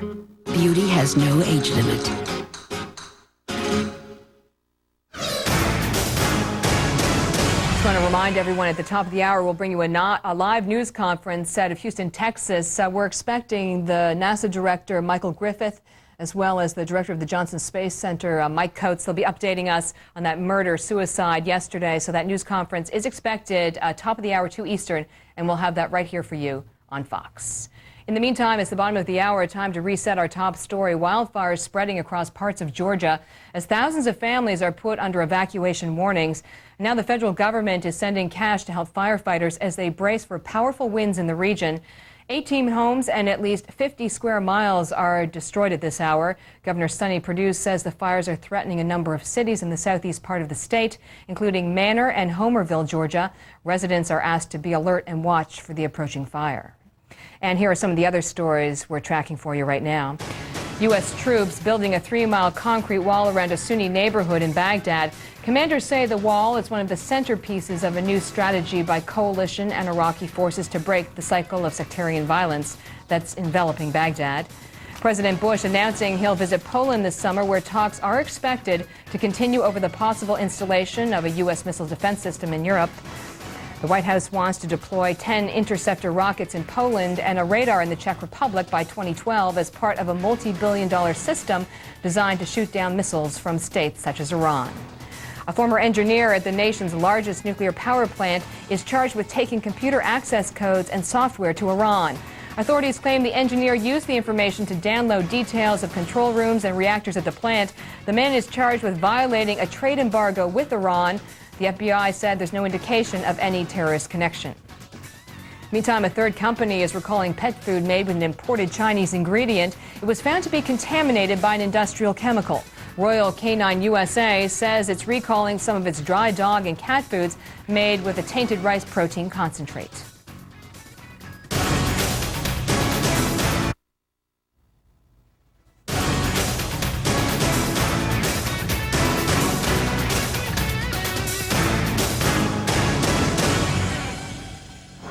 So far, the weather is not cooperating with firefighting efforts in Georgia. Foxcaster Rick Reichmuth. Boy, I'm having trouble with my R's today. As in the Fox Weather Center. Hi, Rick.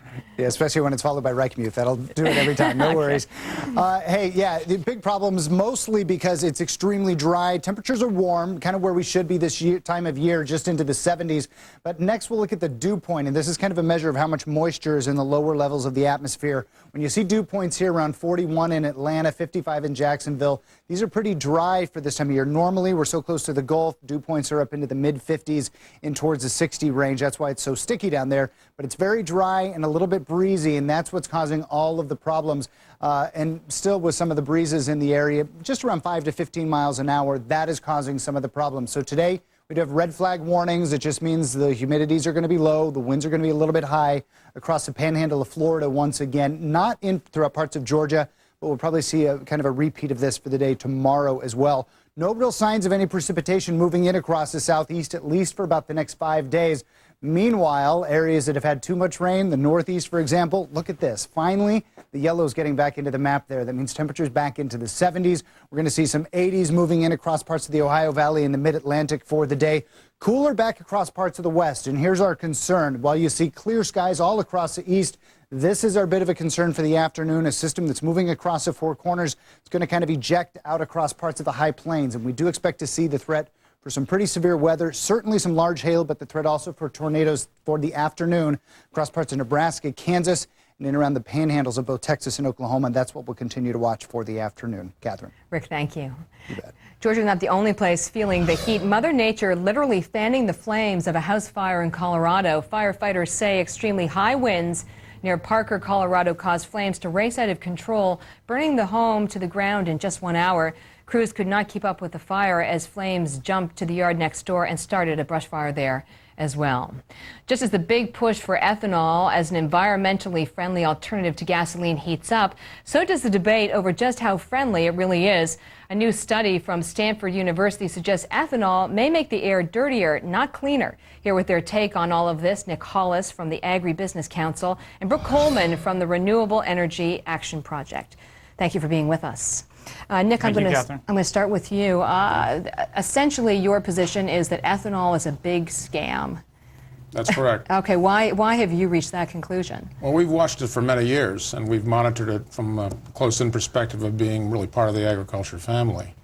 And we've watched the regime build brick by brick the current regime, the current subsidy. What do you mean by regime?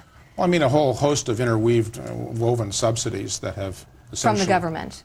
From the government, from federal government, from state government. And we've watched this being built since the late 70s, and we've come to the conclusion that, number one, it isn't working. Number two, it's unsustainable as it's growing. And number three, it's, as the study indicates, got a lot of serious downsides that haven't been really addressed. Brooke, I want to bring you in. The study says that ethanol will make the air dirtier, not cleaner. What's your response to that?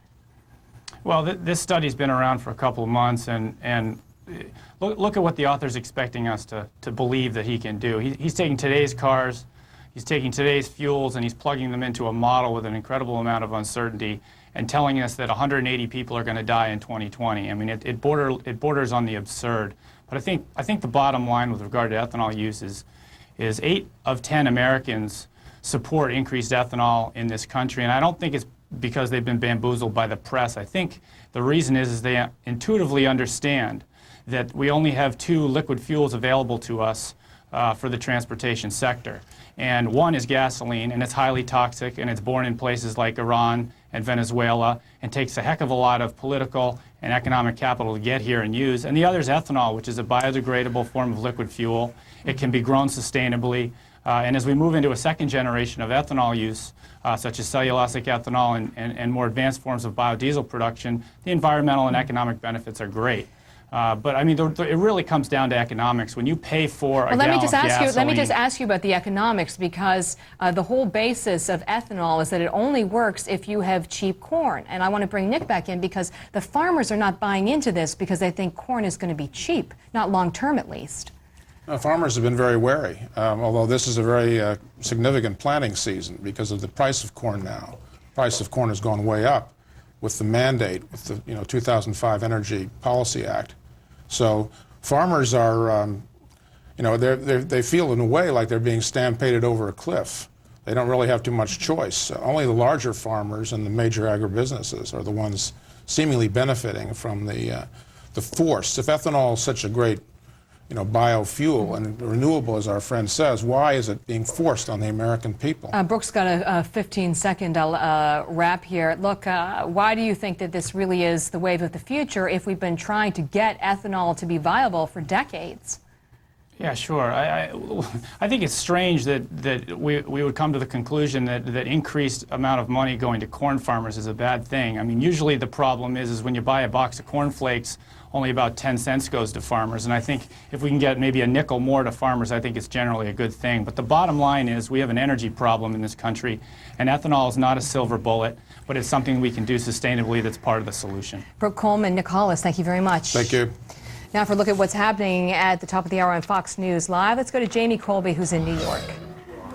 Catherine, thanks so much. This is the week, Catherine, that many high school seniors are going to make their final decision on which college they'll attend next year. And understandably, the events at Virginia Tech have many families pretty nervous, to say the least, about where to send their kids. So coming up in the next hour, we have a campus security expert who's going to share the essential checklist of the questions that every parent should be asking now about campus security before making that big decision. And Catherine, this goes way beyond the common sense questions that we already know to ask. If you have a teenager, you cannot afford to miss this when I see you at the top of the hour on Fox News Live. Catherine. Thanks. Are privacy laws helping or hurting campus security? Our next guest says it's possible, though tough legally, to get a ticking time bomb off your campus. Then are antidepressants causing suicidal symptoms or actually helping kids battle their anxiety? What you need to know to keep your kids healthy and happy. That's coming up. We have Medicare supplement insurance because, well, there are gaps in your Medicare coverage that Medicare supplement insurance will Supplement? It's exactly what it does. Mutual of Omaha Insurance Company. Insure life. Begin today. Planet Earth.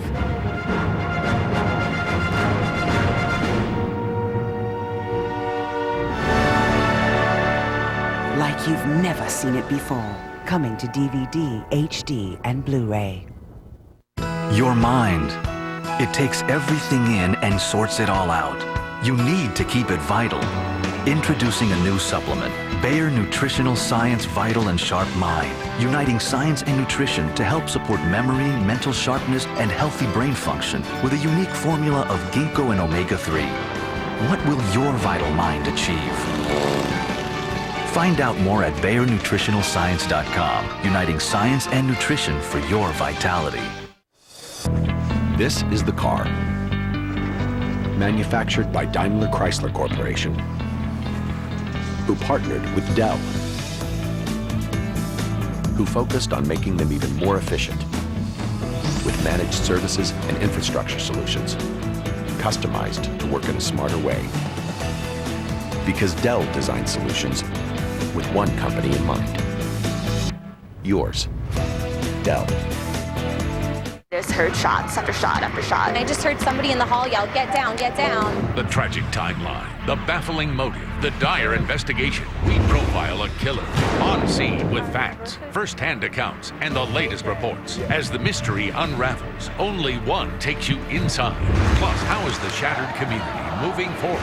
We will prevail. We are Virginia Tech. Tonight, Greta Van Susteren hosts Crime Scene, the Virginia Tech Massacre. And this is a Fox News alert. Joining us on the phone with the latest on that missing plane off the coast of Florida is Jennifer Johnson. She's with the U.S. Coast Guard. She's a spokeswoman there. Jennifer, just take us to the beginning. What happened at around 9:20 this morning? Well, good afternoon. Coast Guard Search and Rescue coordinators were notified by FAA officials in Miami about 9:20 this morning that a small twin-engine aircraft had lost radar contact about 20 miles east of Fort Lauderdale. The Piper Aztec, with 6 people on board, had just taken off from Fort Lauderdale Executive Airport and was en route to Andros Island, Bahamas. Coast Guard crews were immediately launched to search the area for the possibility of the downed aircraft. An HH-65 helicopter from Air Station Miami initially located the debris around 10:45 this morning, and a rescue swimmer was lowered into the water to identify the wreckage. Have you been able to identify that debris field as being the missing Piper Aztec?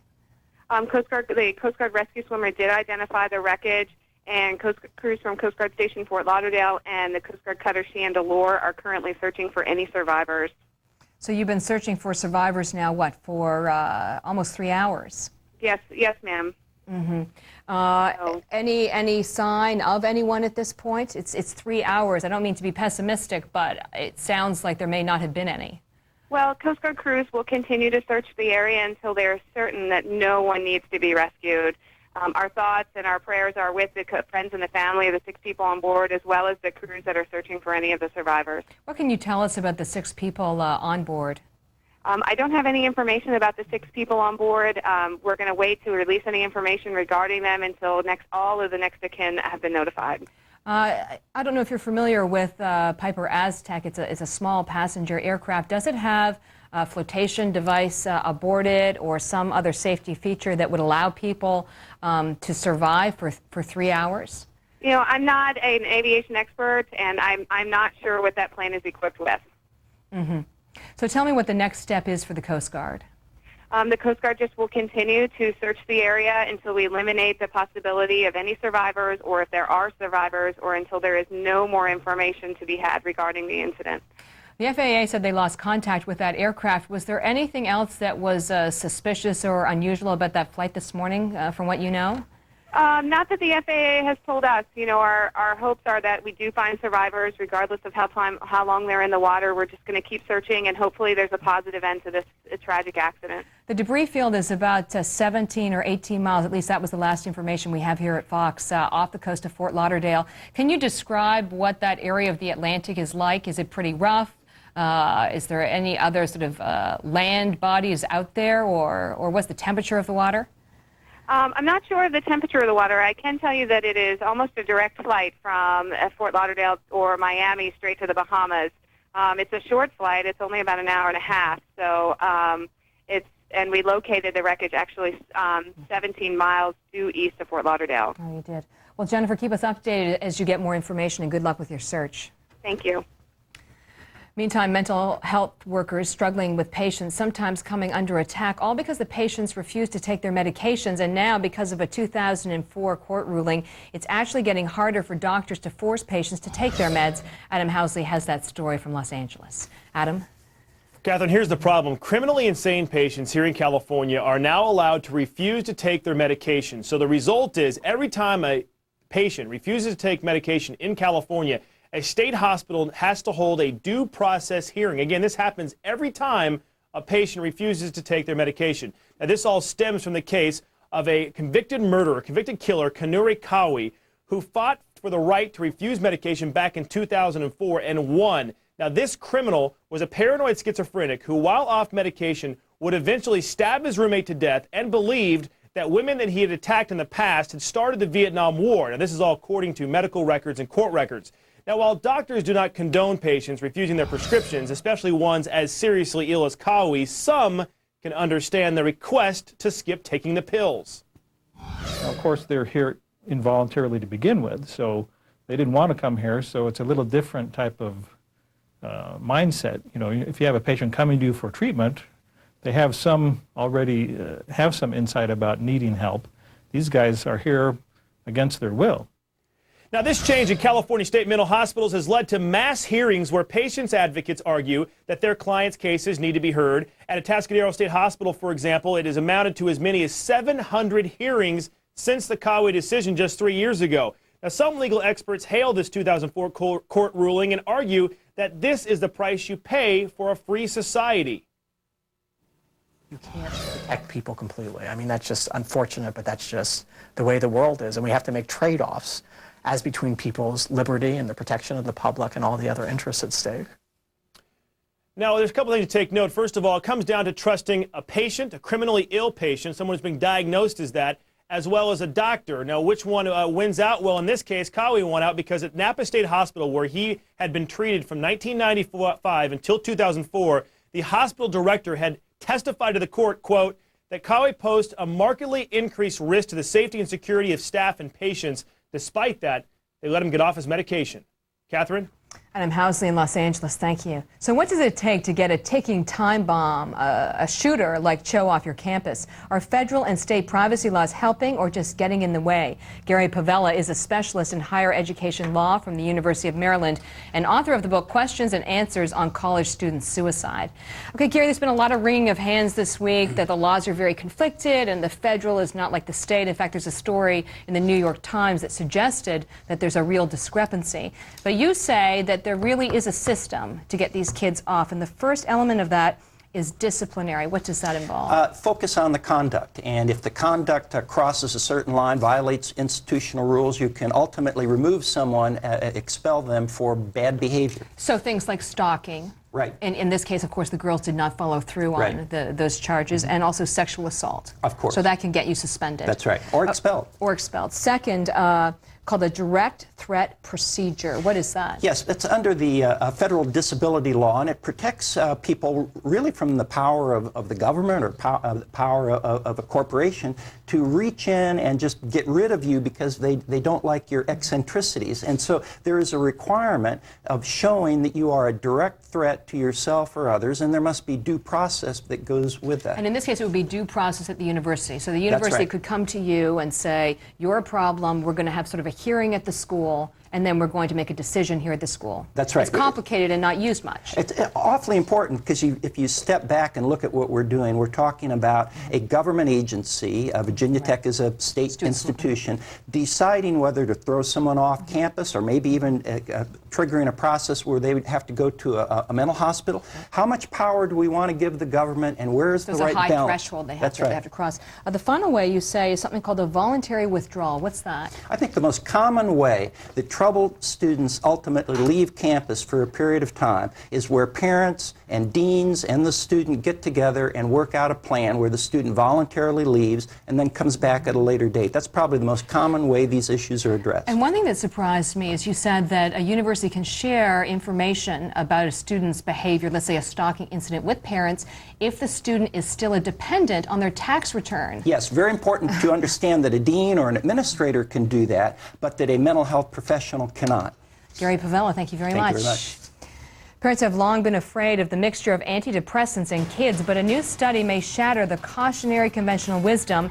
And abortion foes now have Roe v. Wade in their sights after a big win at the Supreme Court. We'll have a fair and balanced debate. That's next on Weekend Live.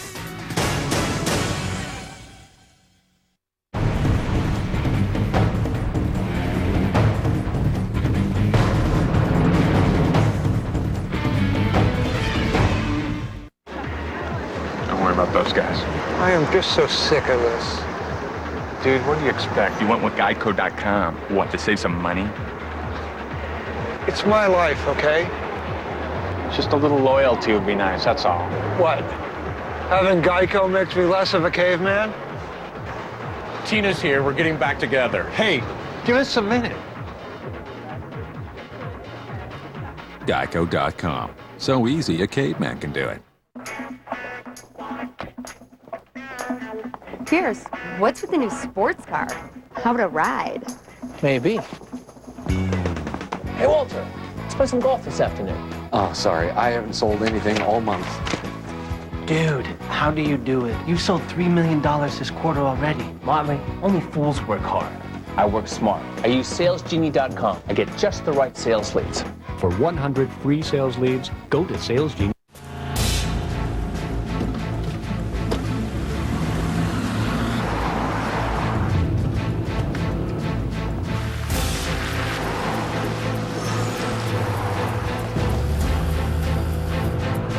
J.D. Power Automotive Ratings. Everybody wants them. We've got them. See them for yourself in our new interactive video buying guides, now at vehix.com.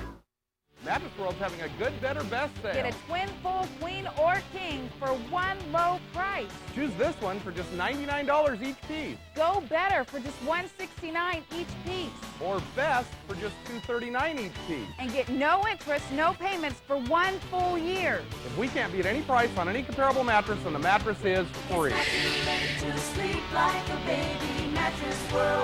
Mattress World, off 217 on Beaverton Hillsdale Highway, next to Goodwill.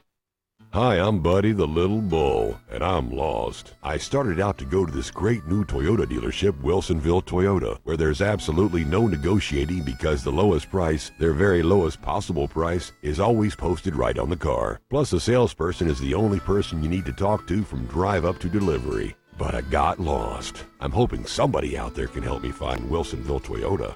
Sorry, buddy. We just can't do that because there's not even a little bull at Wilsonville Toyota. Because parenting in today's world can be overwhelming. You need Parenting Today, the only television show offering you advice about your kids. With topics ranging from serious to fun, we cover it all. Discipline, allowance, fun activities for everyone. Build a stronger family by watching Parenting Today. Saturday mornings at 9 and Thursday evenings at 6:30. only on Comcast Channel 14.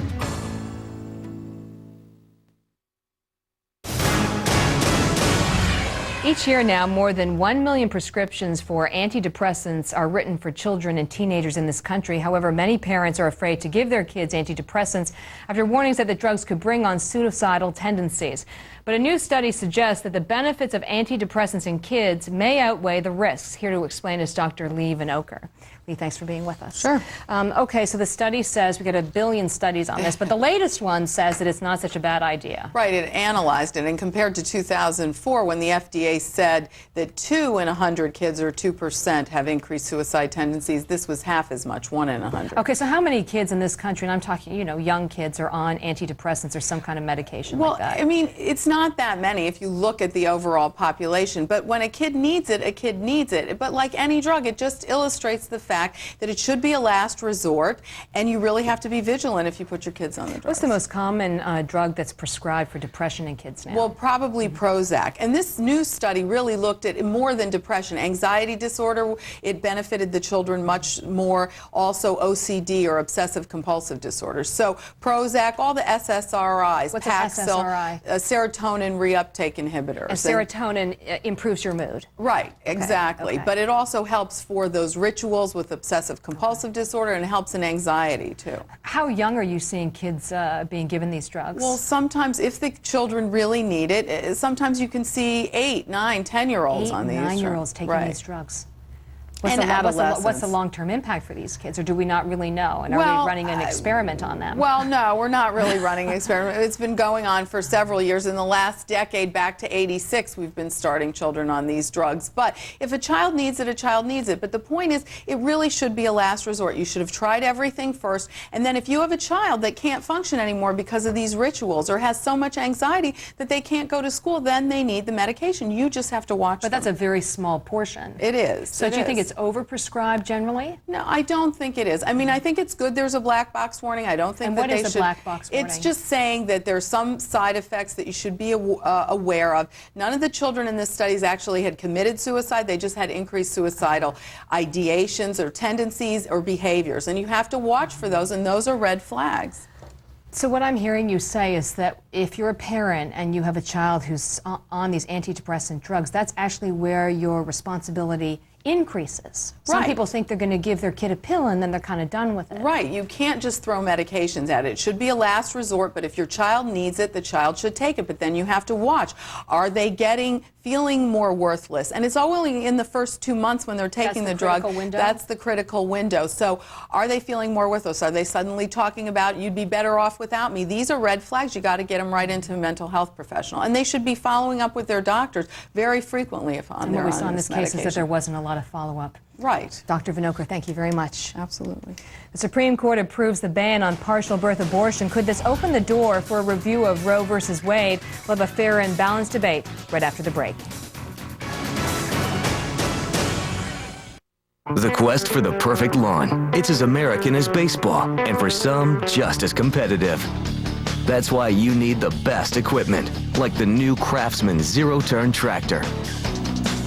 Zero turn means it turns on a dime, so you can maneuver around obstacles like nobody's business and finish the job in almost half the time. This is the kind of innovation you expect from Craftsman. Easy dual-handle steering. Electronic deck you control with the flip of a switch, just like the pros, without the overgrown price. All powered by a 24-horsepower Briggs & Stratton engine, the #1 brand in engines. Where can you get the Craftsman Zero Turn? Only one place, Sears. Right now, you can save $700 with no interest, no payments for 12 months. Go to Sears.com/zero-turn and learn how you can get a complete at-home tune-up free. The quest for the perfect lawn. It's not all about winning, just the love of the game. Craftsman. What's on the minds of independent investors? Let's ask. When I trade, I want a straightforward price. They lure you in with a $5.99 trade, then charge you $15. You get a low price, but only if you make a ton of trades. At TD Ameritrade, every online stock trade is just $9.99, period. No matter how often you trade, no matter how much money you have in the account. I hate those hidden fees buried in the fine print. Surprise! It's a maintenance fee. I hate surprises. At TD Ameritrade, you never pay a maintenance fee. You get low, straightforward pricing, so you always know exactly what you're paying. Hey, that works for me. Are you ready to declare your independence? Open an account today and trade free for 45 days. Plus get $100 cash. Independence is the spirit that drives America's most successful investors. Travelocity presents The Roaming Gnome. I'm in Vegas, baby, at a swanky hotel. Found it with customer reviews. Then saved money with this price calendar bit of genius. I'm here to gamble, but look, the hotel's a sure thing. The seafood buffet's a sure thing, too. Oh, crikey. There's a gamble I wouldn't have taken. Find a swanky hotel for less cha-ching. Travelocity. You'll never roam alone. Big win for abortion foes this week as the Supreme Court says okay to a federal ban on partial birth abortion. Oh my goodness, I'm so sorry. Tripping over everything today. But what does that really mean to the larger political debate? And what could it mean for the fate of Roe versus Wade, which legalized a woman's right to abortion more than 30 years ago? Joining us is Susan Muscat from National Right to Life and Patricia Ireland, the former president of NOW, the National Organization for Women. Susan, I'm going to start with you. After this ban was upheld on partial birth abortion, the next step, I would think, is Roe versus Wade. Well, clearly there are 5 votes on the court that would say that a state has to allow any abortion until viability. But what this decision does do is give further justification to laws that would require that an ultrasound image of the unborn child be shown to the woman before an abortion, or that she be fully informed before the abortion. For instance, if she was undergoing an abortion on a baby 20 weeks or more, that she be told that that baby will undergo pain during the abortion procedure. I want to bring up Patricia, and essentially what Susan is saying is that she wants to bring in more procedures before an abortion can take place so that a woman can see what the status is of the fetus. Do you think that may be next in this debate? I think that this decision really is a glaring example of how important the elections are. We've got to look at state legislators who may feel the way Susan does, at members of Congress, but also at the White House and the 2008 elections, whether we are going to elect some people who respect a woman's, the value of a woman's health, which this court did not, and which are going to uphold women's constitutional rights. So to me, this is just a triumph of a narrow ideology over the constitutional rights of women. How do you respond to that? Oh, I couldn't agree more that elections count. You know, Bill Clinton vetoed this ban twice. It was only when President Bush came into office that it was signed. Bill Clinton, Hillary Clinton, Nancy Pelosi, and her allies fought this ban for 12 years. But now, at last, today, it is illegal in America to mostly deliver a premature infant before piercing the baby's skull and removing its brain. Let me urge that any women's rights supporters who want to plug into the elections to make sure that we don't have a Supreme Court rewarding the ultra-right for their 12-year fight can plug in at now.org or go to HillaryClinton.com for her campaign. This latest decision showed Bush's most recent additions to the court may be having the same problem that Attorney General Gonzalez is. That is, they don't seem to remember that they testified in the Senate saying that they would respect precedent, the value of settled law and Supreme Court decisions. The first chance they got, they overturned decades of recognition of the value of women's health. And I think that's an outrage that will mobilize in the 2008 elections. So what you're saying is that the 2 newest additions to the Supreme Court, Alito and Roberts, essentially lied when they went before the Senate in their confirmation hearing, saying that they would respect precedent. What's your response? I think that's an awful allegation. This is a different law. It's a federal law that was passed by the U.S. Congress after extensive fact-finding. And the difference between that and the prior law is that this law had a much tighter definition of a partial birth abortion, and it was based upon extensive fact-finding in which perinatologists and other doctors in high-risk pregnancy said that it is never necessary to do a partial birth abortion to preserve the health of the mother. Patricia, you get the last word. You've got about 30 seconds. Well, only to say that we should make no mistake about it. This decision says that the government can dictate how women take care of our own health, and whether we want to preserve our fertility or it is the safest decision that the doctor can make in terms of this procedure, it's now gone, and we've got to reverse that electorally. Patricia Ireland, Susan Muscat, there'll be more on this as we lead up to 2008. Thank you very much. Thank you. And as we wrap up this hour of Weekend Live, it's time for Newt Watch. This week, the international press went mental when a death threat by fax was sent to the Berlin Zoo. Reports swirled that Newt was now under constant police protection. But it looks like the whole thing was a hoax. Newt is still a little on the cranky side, though. He's cutting some teeth, and the zoo, frankly, is doing just great. Their stock has doubled on the Berlin Stock Exchange. And that does it for this edition of Weekend Live. Stay tuned for live coverage of that news conference out of Houston at the top of the hour. That will be with Jamie Colby. I'm Catherine Herridge. Thanks for watching. This is Fox. We report, you know the rest. Here's Jamie. Hi, everyone. I'm Jamie Colby. We have got several developing stories for you this hour. First, the Taliban releasing a shocking video. In it, a 12-year-old seen doing the unthinkable. And developing this hour as well, brand new details on the Virginia Tech gunman, why police think he might have warned someone before he carried out that attack. And he poisoned them for money. Can you believe this? A father sentenced for feeding his 2 kids